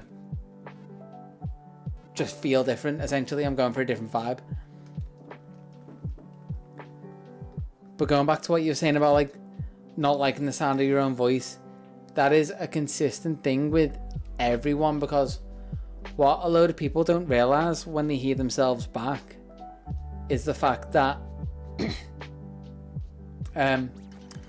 you hear yourself back and you only hear a little bit of the reflection, which is what everyone else hears. But most of what you hear is actually your head voice and the rattling inside there, as well as what comes out your mouth, which is why you sound different on recordings, because you haven't got those extra vibrations. Essentially. It's the same reason people sort of like, if you're not used to it, people don't like seeing themselves in pictures. But they'll look in the mirror and think, okay, yeah, I'm looking fine to go out. One, because pictures are still and you're used to seeing yourself in motion. But also, pictures aren't the same as a mirror. It's actually almost like a... So the way you'll raise... There's something like this. A reflection's different to a picture. I can't remember specifically what it is. But there's that and the whole motion thing, which is why people don't like seeing themselves back. Because it's just not natural. People will actually be more happy if you show them a video of themselves. I've noticed in general. And it does help the fact that I do it for a job. I show people video and photos of themselves all the time. And people will look back at the video and go, okay, yeah, that's fine. But people will more likely than not ask for retakes of a picture. And generally take the second one. Even though I've taken the exact same picture twice. And obviously I won't tell them that. But just try it sometimes. Take the exact same picture twice. And sometimes, if you only want to, if someone's asking you to take a picture of them, a trick is take 2 sets of pictures, one portrait, one landscape. They'll never like the first one. Then take the same picture, portrait and landscape, so they haven't got the immediate comparison of, oh, well, they look the same. Oh, it also depends what you're doing on videos. The reason I say videos in particular, like if you've got an iPhone, like hold down on the picture and show people like the live photo version. Because sometimes that will actually work. It's kind of ridiculous. And I say an iPhone, I finally found out to do it on my Pixel. I just had to... It's not a setting that's on by default in Android. But I think it's called like... It's not live photo, I want to say like Top Shot or something. What? Have an unexpected guest. What the fuck? So I just sent something on WhatsApp from like a girl from work.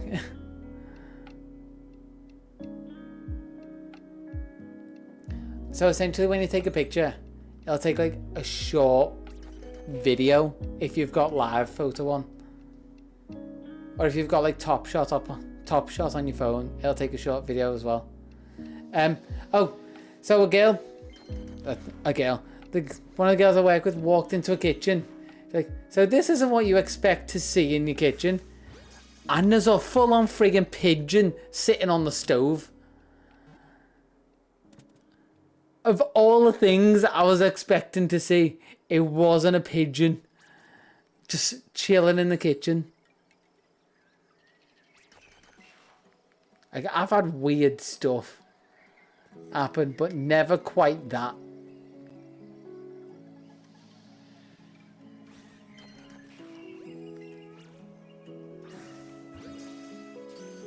Like, I mean, I guess I've seen like rats and mice in kitchens. My third year house in uni was not great.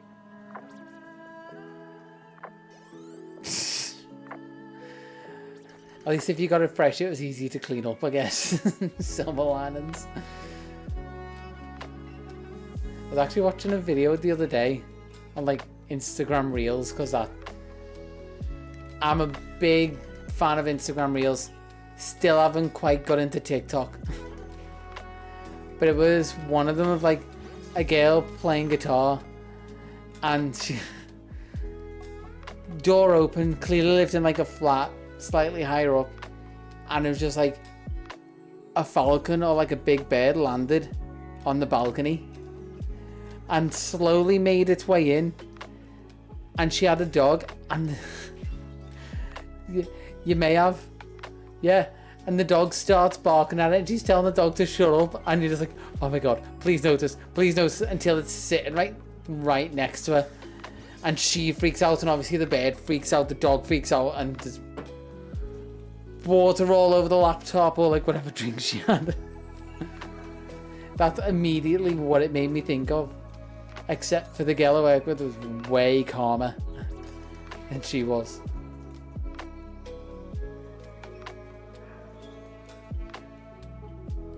Although I feel like that would be my reaction, just like something's there, and if I'm about to freak out, my brain just says, just calm down, don't freak out.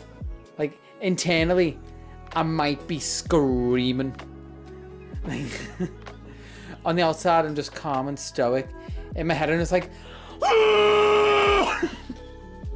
I'm just like freaking the fuck out, but on the outside I'm calm. Because I realised this going to like a what would you call them?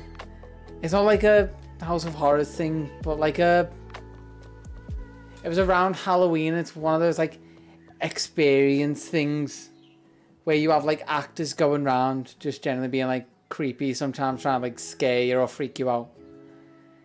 And we were walking through like a sewer bit. Like I have that disconnect where that stuff doesn't scare me. I'm just like, oh yeah, they're just real people getting paid to act a certain way. It doesn't really scare me. And I'll just kind of like join in the fun.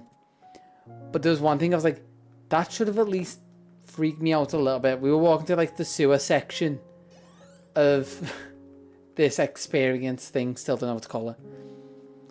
And I just felt a hand, didn't see a person, I just felt a hand out of nowhere just kind of like brush past my face like that, and I had no reaction.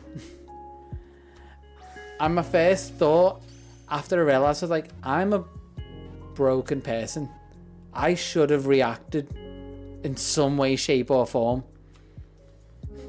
because I genuinely didn't realise anyone was there.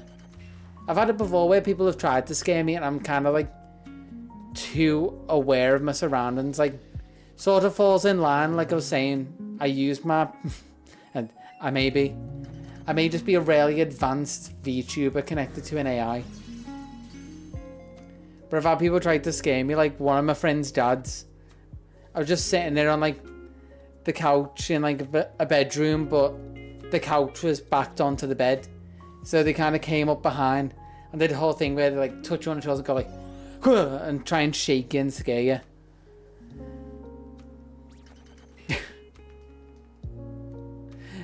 Hey, if it's working, they got them to affiliate and got some kind of audience.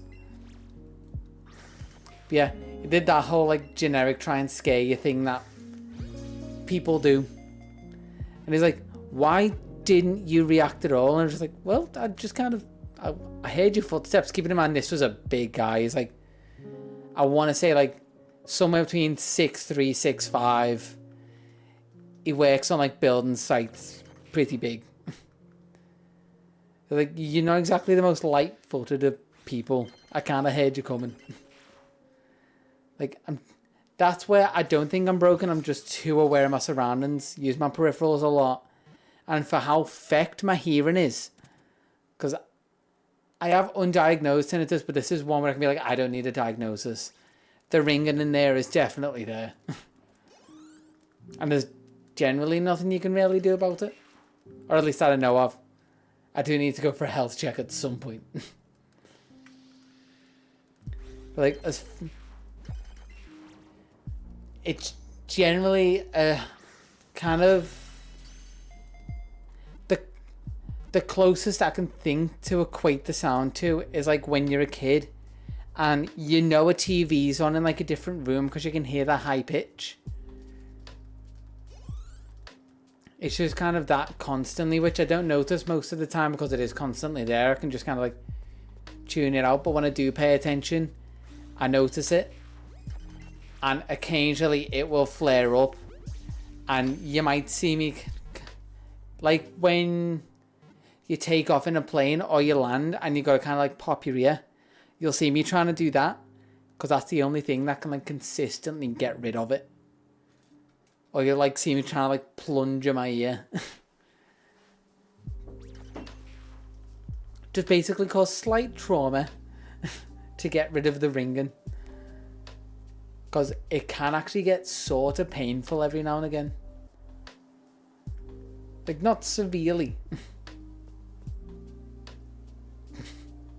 Yeah, so if I was to explain it, it's kind of like, you know, when you make a fart sound with your ear, that you may not, this may just be a me thing, but you just kind of like do that on your ear. I can't quite get the fart on. You might see me do that, or kind of like flicking my ear, sort of thing. And I feel like it's just karma coming back around. Because my brother always blames me for this. I think it might be to do with bits of like... He was in the hospital when I was younger. I don't want to go through all that. It might be all the treatments he went through. But he always blames me for giving him tinnitus. Because I had a habit of going up right behind him. And you may want to turn whatever speakers you've got down. Or like, just take your headphones off for a second. But just come up right behind him. And just go like... super loud. And at some point, he set off his tinnitus. But also blames me for giving it to him. And that was me actually being like actually quite quiet with that sound, because I got really good at it. And it used to be one of my go-to things, just like wind people up. Like, I'd do that to people when I used to work in McDonald's, and some people almost swung for me. Yeah, I know to give people one because that's an easy way to peak a mic, especially when I've got this mic like turned up a little bit on the gain, so I don't have to like shout down the mic. I can just talk quite chill, and also not be like right next to it, blocking my face. But yeah, I do that to some people when I worked at McDonald's. They'd want to hit me, but then I could also do it from when I was in the kitchen and people were like out on the front counter, like not even in work. So we're talking maybe a good, I'll to equate this. You're from the UK, so let's say, well, feet and meters will work. Let's say about like, meters is harder for me to try and work out. Anywhere between like, I want to say up to like 10 meters away. I could probably still get them with it. But in work, they're maybe like 5 meters away. And I did that. And I had this girl scream from the counter that it scared the absolute living daylights out of her. And I was so proud because I was like, oh, that travelled so well. Because it's that particular pitch can cut through anything. And I think I actually scared an old woman that was standing next to her as well. Oh, I mean, she take the piss out of me. We fully deserved it. Like, we both wound each other up. And it was one of those, like, I want to say it wasn't quite a mother-son relationship because I was just slightly too old to be one of her kids. Like, even if she had kids young, I was just slightly too old. But there was like a little bit of the motherly instincts where it was like, oh, I'm going to take the piss out of you. And I was like, oh, we are just very close friends. And I still go, I haven't seen him in a while. But some of the people, if you've ever worked like a retail job like that, it's almost like you've been through the war together. And that kind of stuff is just like what brings everyone together. It's like you take the piss out of each other and have a laugh to distract yourself from the fact that every day is the same and just monotonous. It's a grind until you get out. I just really odd the other day. Just speaking like people I used to work with. I was just nipping out for like, I forget what it was. I think I was just going out for like some spices or that I needed to make dinner. So just literally round the corner, and I didn't realise one of my old managers, who I haven't seen for maybe, when did I get my tattoo? I want to say 1.5 years, 2 years. Just randomly saw her going into the store, but I didn't recognise her because it had been that long. Although you could tell the difference between like friends who'd worked on shift together and the managers, because I'd stop and talk with the people I walked. I did walk on shift with, but worked on shift with. Here, just like, oh my god, I haven't seen you in so long. And that's as far as this conversation goes, because I can't remember what you liked, what.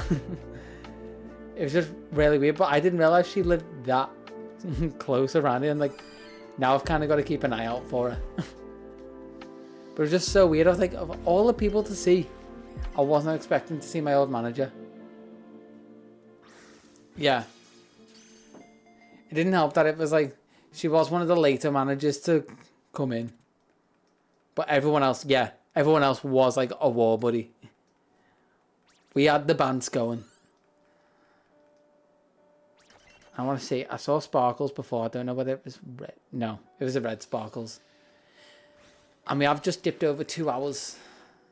The question is, do I want to go for a nice...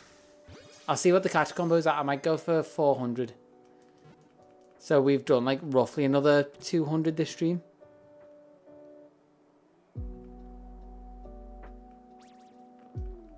I feel like if you don't have any...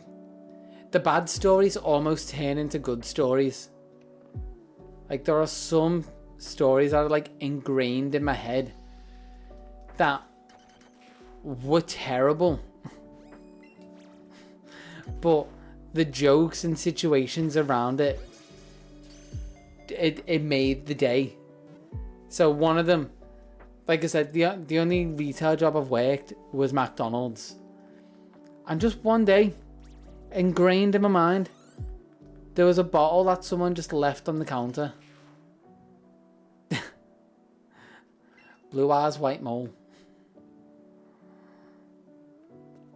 And I still didn't look at what the catch combo was. Yeah, there was a bottle just left on the counter. Mysterious liquid in it. Didn't know what it was. It was... I won't spoil it because there's one thing I can tell you, you'll guess straight away. But the liquid was warm. It was a clear bottle. And that liquid happened to be yellow. And safe to say no one wanted to test if it was what we thought it was. But that was such a memorable shift. It just came through the kitchen. Everyone saw it. Everyone talked about it all day. And I keep not looking at this catch combo. 385 I'm at. It's about 15 more. And then you have the other ones where people the other side of the counter were the worst. Warm, forbidden Fanta. You probably had like... I say you.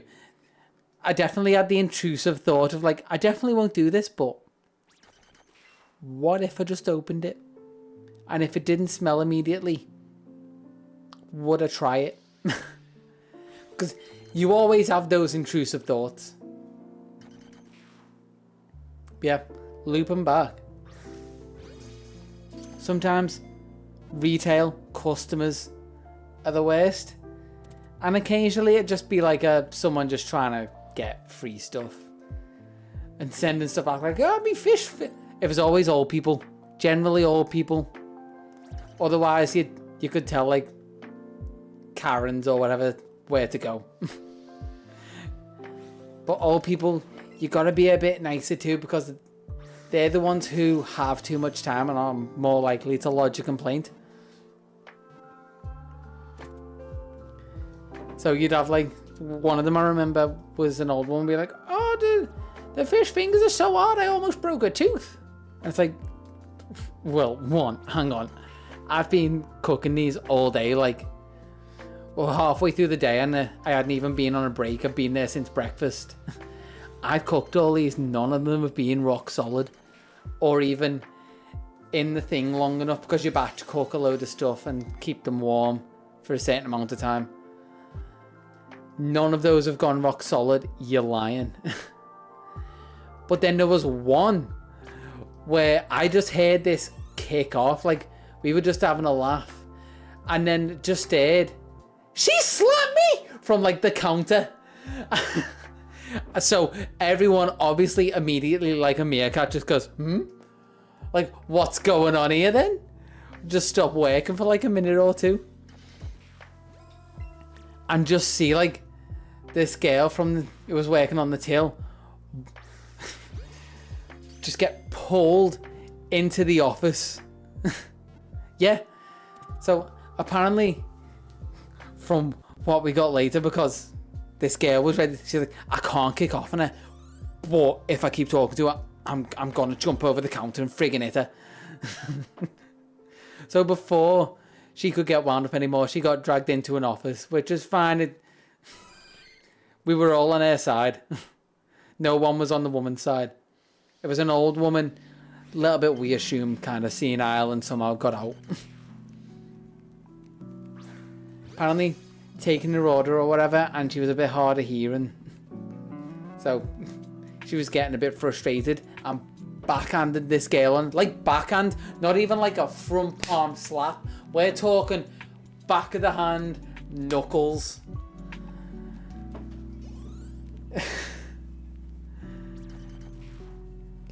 Like, they're the stories you don't generally want. The bottles of suspicious potential pee on the counter are the stories you don't mind. The backhanding stories are what you don't want.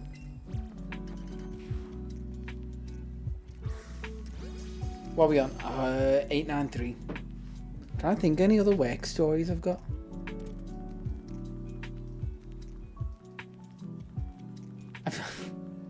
I've got more recent ones. It's hard because I've realised I'm almost like I'm on my 4th job since I worked in retail. Mainly because I got one job that I didn't like and worked there for about a year or so before I started looking for another job. And then COVID was a bit of a bastard, so I moved jobs between there as well. Got let go. Or like put on furlough. God, yeah, it's been that long, I forgot what that was. Got put on furlough and then eventually let go. But thankfully I got warned so I could look for jobs in the meantime. Yeah, I'm my 4th job since then, but it's probably about 4-ish, maybe coming up 5 years since I worked in retail. So it's hard to like dig back for those memories. Yeah, super strange times. But yeah, I've only got like a recent story, which was a weird one. I ended up working a day over a weekend. I got extra pay for it, so I didn't mind. For like one of our, because I work for a care company, one of the clients was throwing a birthday party and wanted some of the carers there, and I do the photography and videoing for the company. So like, do you mind just working like a few hours over a Saturday? And I was like, yeah, it's fine. And I wasn't up to much. Just had to go and pick up a new car and rush around that day, and it just happened to fall not the best of times. But yeah, it was fine. So I went and did that, and the day went fine. It was nice and sunny, and then halfway through the day started torrential lashing down. And this poor woman hosting the party. So our garden was pretty much like, it was on a gradual hill. And there was a speaker she left outdoors, so obviously as soon as it started lashing down, she went to go and grab the speaker in. But because it came down so quick, the garden was just like slick mud. And it was a nice day. So she was wearing quite light, clean clothes. She went down the hill, bit wet but clean, came back up, all up the back of her, covered in dirt. And this woman just, she owned it. She was like, well, it can't get much worse than this. I look like a drowned rat. I'm covered in mud all up my back, because she went flying apparently. She just came up, she's like, you know what? I don't mind that it happened. I just wish you would have got her own video. I was like, oh, so do I. Would have been so good. And then she, before she even like came in, like inside where it was dry, she's like, you know what? Like I say, owned it. She's like, I'm just dancing in the rain. I'm gonna do a foot. Oh, who is the I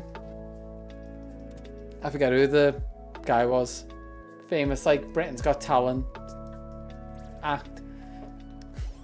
She's just strutting her stuff, just dancing with the speaker, trying to get other people out into the rain with her at that point.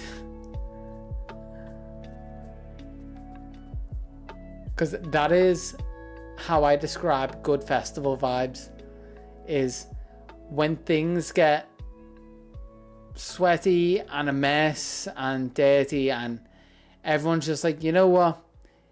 It can't get much worse from here.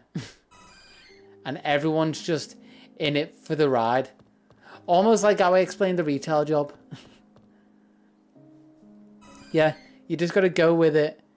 Things aren't great and you're just making the best of the situation. That's when you hit peak festival. Because no one cares at that point. All inhibitions are gone. Every bit of like pomp and circumstance of being like presentable to people around you, gone. All you have to be at that point is a decent person. You don't have to look good. You don't have to feel good. You just have to be a decent person. Which pretty much means don't hit anyone. Don't start swearing and kicking off. Just have a good time. And that's like peak festival mood. I just wish I could deal with festivals now. But I can only do like the day visits. And that's usually for like, if there's a specific artist I want to go see. Like I said a few years ago, I went just to go see Muse at Leeds Festival. Only went for the day. Foo Fighters were playing a festival, I think. Only went to see them. No chance of me camping at a festival. And like I say, I love a good bit of camping. But just not at a festival. I think I just can't deal with the fact that anyone under or around the age of 21 at this point, I still consider them kids. Like, when you get closer to 21, I'd say it's transferring out of like that kid stage. But you're still figuring out life. You still haven't been thrown in the deep end.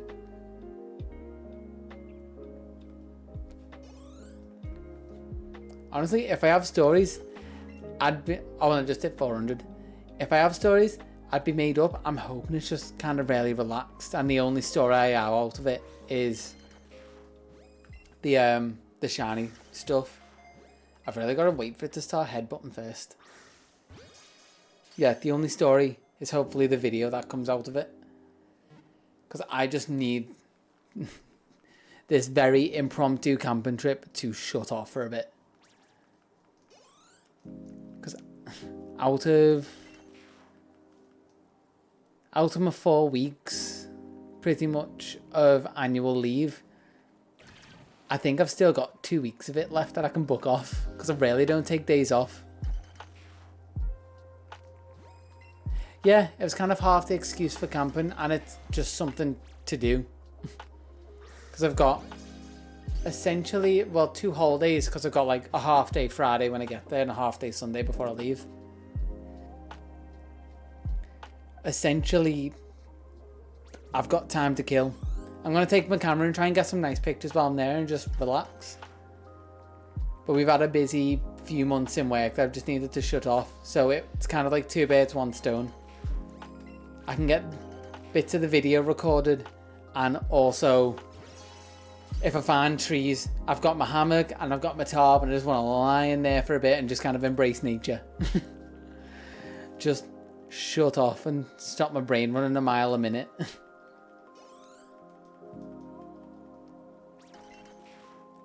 Essentially, go there and be productive whilst not being productive.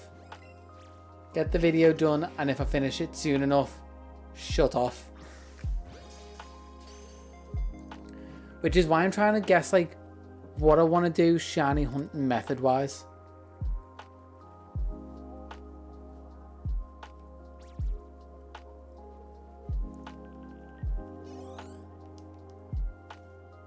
Yeah, I think and at some point you just need trips to look forward to. That's why I'm kind of happy I got like this camping trip booked. And then I've also got the wedding in September, so I've got something to look forward to after this. And I also need to book the rest of my leave off before Christmas because that's going to get very hectic for us. Although, good news, because when you work in marketing, you have to plan Christmas well ahead of time. I'm getting my marketing manager around the idea of doing some like live event or that. So I might be able to do some like live production stuff for work. So this bit of like streaming and practicing that might actually have some benefit other than just like my own personal stuff, which is kind of exciting. And if it goes well enough, might be able to do more of it for work, and then might bring in more money for me. If they're like, oh, you're more valuable, we might up your wage. Because I just kind of mentioned it offhandedly. Because this is what I was saying. They mention ideas to me, and I'm either like, yeah, I know exactly how to do that, or I can figure it out. So she said like a live event or something. So I just showed her like little tricks of like OBS and like made a basic like transition while I was there, and showed her like how you can set up like wireless cameras to it, or like just link phones so they can do stuff as they're walking around and it wouldn't all be on like me. And I was like, oh, this is feasible. Because apparently they'd had like a separate third party company come in for like a road works in a previous job. I think that was a Doug Trio that just disappeared. And they charge him through the nose, and I went, oh, you can do this so much cheaper. You do realise this? She's like, oh, but it was all managed and that's what we're paying for. I was like, no, you can do this for pretty much free. Just give me a stream key to whatever the LinkedIn or Facebook page or whatever you want it to go to, and people can tune in. I can set up your cameras. We've got all the equipment there. That's the most expensive bit, but we've already got it.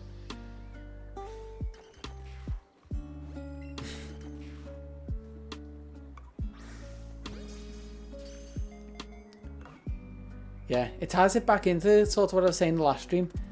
The amount of free options for basically what used to be professional software is ridiculous nowadays. Because it's one of the things I'm always obviously realizing now in hindsight, trying to squeeze in some live production stuff. Because it's almost like live video editing. Well, it is live video editing, but it's video editing without the long stretch. Why is my controller just like not reacting properly? I think it's either low on battery or just not react. Literally? Wait, I'll get back to the story. Okay, I didn't even swing that time. Yeah.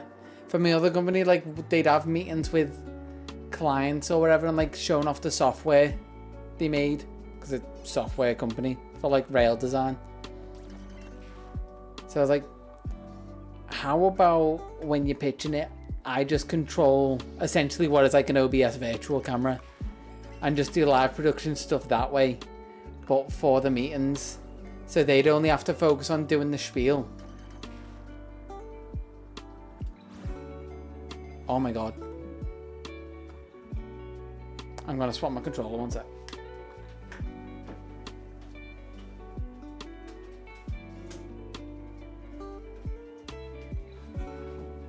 I do feel like it was on low battery. Yeah, so they just have to do the spiel. Is this gonna work?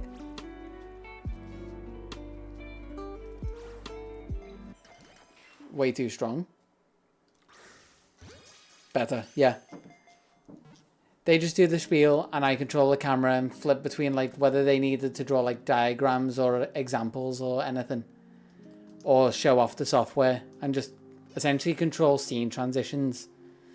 And they can focus on talking and making notes. I never actually got to pitch that idea though before I left them.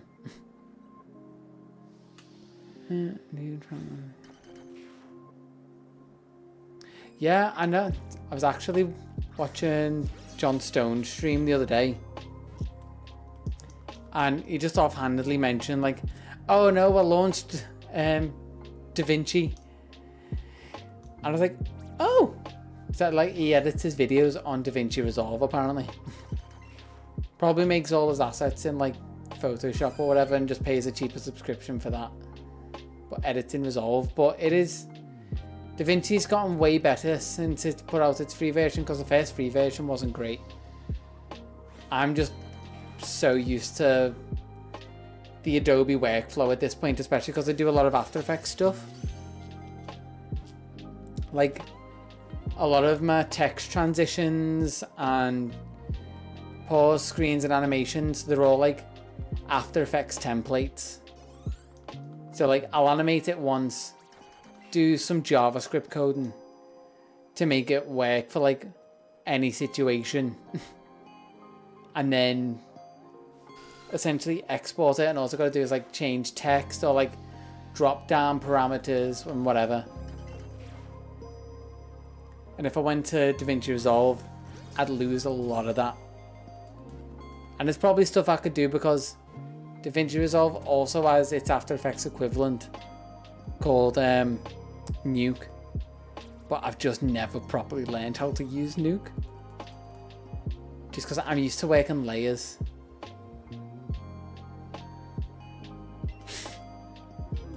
Yeah, I'm glad you noticed the fact that it was meant to be like a DVD thing, because it's my whole...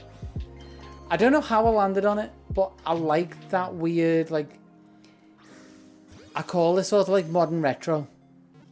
Because obviously, it doesn't make videos look great. It's kind of intentionally degrading the quality of a video for the style. Because it's got bits of like chromatic aberration, which is where like the reds, greens and blues split.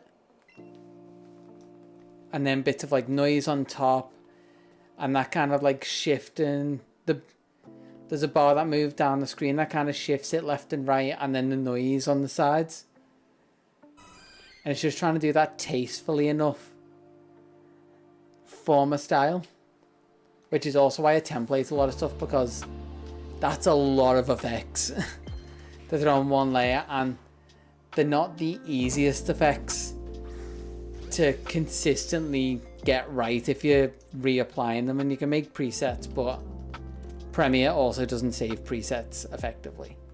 It's annoying. There are updates apparently coming soon that save them. Like, that save them. That sort how they save a lot better. But yeah, that's why I make the templates instead. And I just get the satisfying bit of like, so the main thing I actually kind of love is making reactive templates. So like, oh, what's one? I don't think for the videos I do a lot of them or any thinking about it. But for say like my works, I made a template for like a lower third, which is like name and job role. And it has like a blue box in the background. But obviously if you make the name longer, it'll go outside of the box, but not if you add a little bit of coding in to the fact that to make it so that the box resizes with the longest text, and it'll work out if the name is longer than the job role, and size it to whichever one of those is biggest. And then I went down a rabbit hole and learned how to specifically time the animations, which is something to do with my own graphics. So the captions have like a custom exit animation, and I just set that to be like, this is on screen for like 3.5 seconds, and then it'll animate itself out even if the layer itself is 4 seconds long.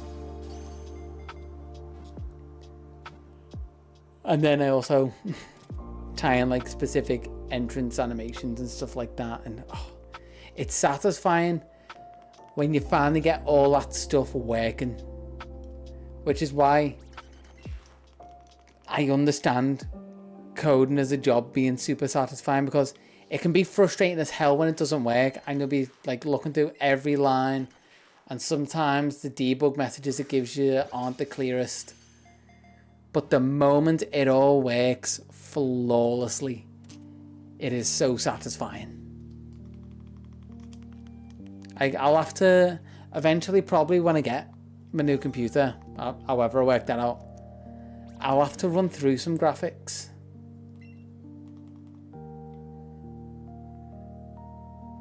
Yeah, it's that point of like, I know exactly what was wrong. I can see through the universe and there's like 50 more colours that I never knew about. That kind of clarity, it's so good. Yeah, because what I'll probably eventually do, if I get another computer, I'll probably still have the other one set up, and I'll just stream the other computer through it, so it's not putting extra resources on the computer I'm playing off, which will also mean I can do graphics off that computer, and will also mean I can actually do the art stream that I tried to do the other day without my computer wanting to kill itself. Because I feel like that might be something fun, is if I just start a stream and just ask is what I should do. Essentially. Like what graphics I should make, whether it's motion or static or whatever. And I'll make it a template and you can kind of see my process sort of thing. Because also there is some stuff that I do that I actually forget how to do eventually. Like, not completely forget, but it is one of those things of like, I'll not do it for long enough that I'll have to remind myself how to do it. Which the only other thing I have that happen with is actually playing guitar. Especially recently, I've been playing more guitar. That's very dry. And I'll be listening to a song and be like, oh, I used to know how to play this. And I know the moment I start looking up how to play it, muscle memory will come back. But there's so many songs I've forgotten at this point. It's actually ridiculous. And I vividly remember playing it. Like, there were points where I could watch like a Foo Fighters concert, just have it on the TV and play along with virtually every song. Like, new stuff, old stuff, knew like most of the repertoire. Could pretty much be a member of the band. But now I can only play like the hits. And even songs that I've learned recently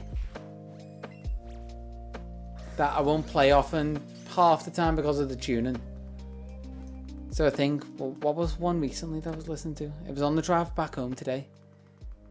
I think it was Hail to the King by Avenged Sevenfold. The one from well, I think they made it for Call of Duty, one of them, I can't remember which one. I learned that maybe a few weeks ago. Okay, fly in my eye.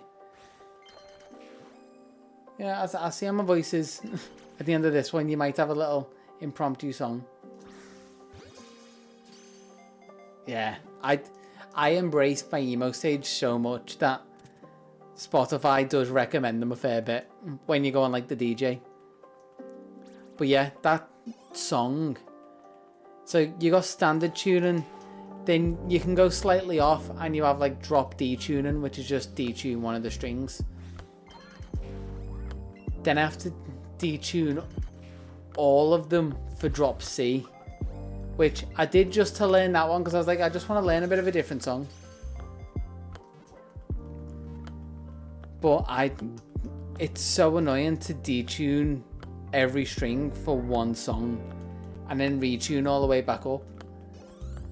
Because generally if I've got a detune, I'll either try and learn the song in standard, like Monkey Wrench by the Foo Fighters is in drop D, but I deliberately learned how to play it in standard tuning. Like, it's mostly there, just so I didn't have to detune my guitar. But if I detune to drop D, I'll then play every song that I know in drop D. Because when in Rome, or like when in a certain tuning, just play everything I know of it. I get the feeling I'm gonna let this go for another minute. I'm gonna stop around like 9 hours, which will probably be 4:30.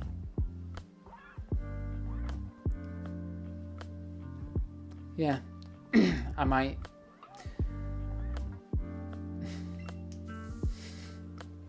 Just seeing that out of context, and obviously living in the city I do, for some reason I just saw Blue Nose and thought, Everton fan?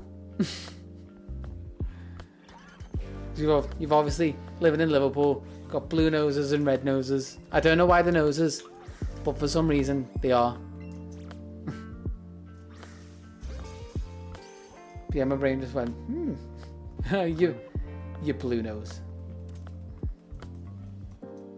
Thinking about it, there are a lot of nose related things. Blue nose, red nose, brown nose. Like, that's probably, I'm around 9 hours. One more encounter. Yeah, the one thing that brings, well, I'll do these 2 encounters, because this will bring me, I'll leave it at 431.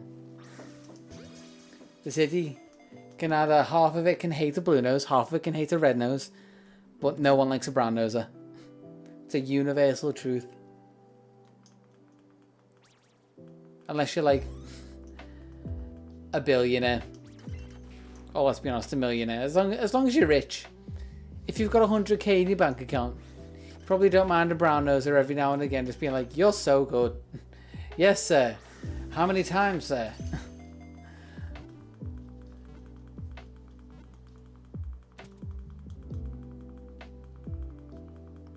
Nine hours, 1 minute.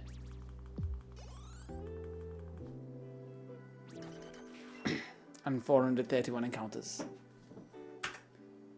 I'm gonna pause it there. Oh, that's a... Okay, 432, because... I forget. Oh, that is not connected to a Switch. I'm gonna have to pause it, because I took a capture, not the home button. Yeah, it does continue. And I do want to... Oh, wait. I just realised I paused the counter. I wish I could do it off stream, but like I said, I do want to do this all on stream.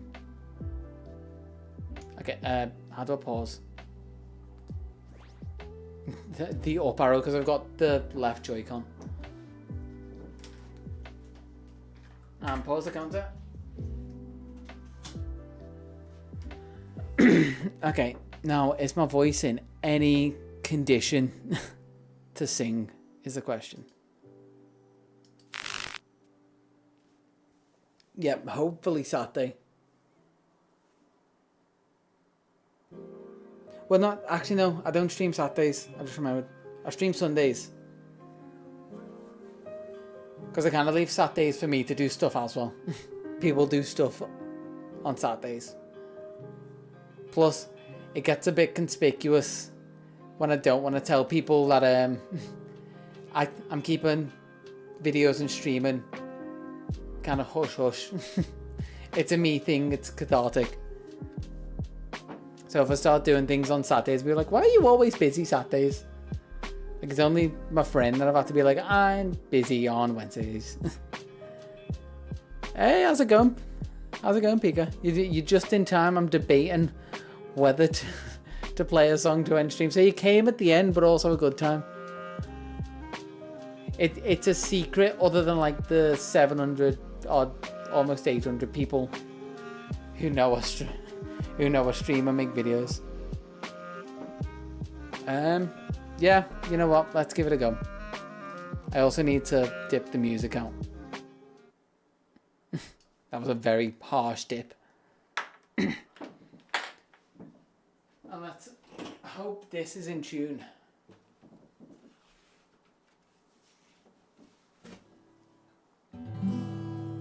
Sounds about right. I mean, we're talking about some Foo Fighters. I gotta play some. I gotta play my favorite one. All of these picks are like nubbed, but that one looks the best. Yeah, sounds right. Okay. Bit of water. And we'll go. I'm just gonna power through. If it's terrible, we deal with it.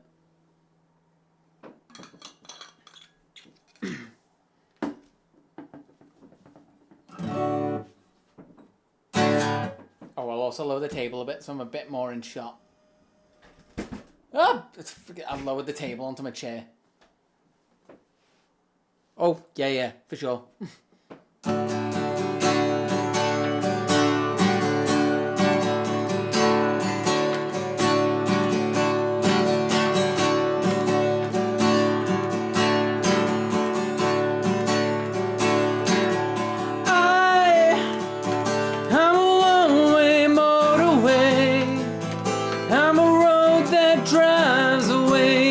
Follows you back home, and I'm a street light shining, I'm a white light blinding bright, I'm burning off alone. Oh, it's times like these you learn to live again. It's times like these you give and give again. It's times like these you learn to love again. It's times like these, time and time again.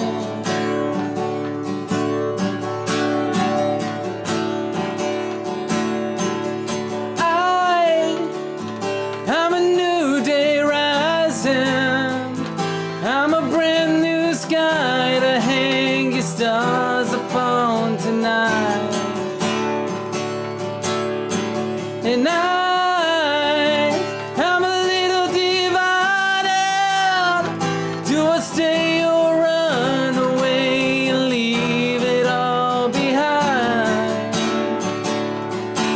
Oh, it's times like these you learn to live again. It's times like these you give and give again. It's times like these you learn to love again. It's times like these, time and time again.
like these time and time again.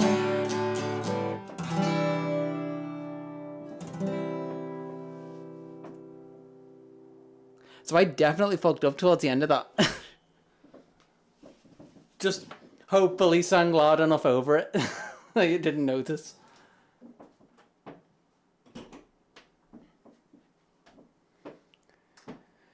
My voice only just about kept up with that. Yeah, that's... And my window was open, so the neighbours just got a rendition. Whew. Yeah, I think next stream, fingers crossed, you get the shiny. And if you've got song requests, drop them in. I'll try and learn them. If I learn them by whatever stream I'm doing, might play them. But yeah, other than that, I will catch you Sunday. I also need to dip this up because I'm not playing music. I'll see you in a bit. Boop.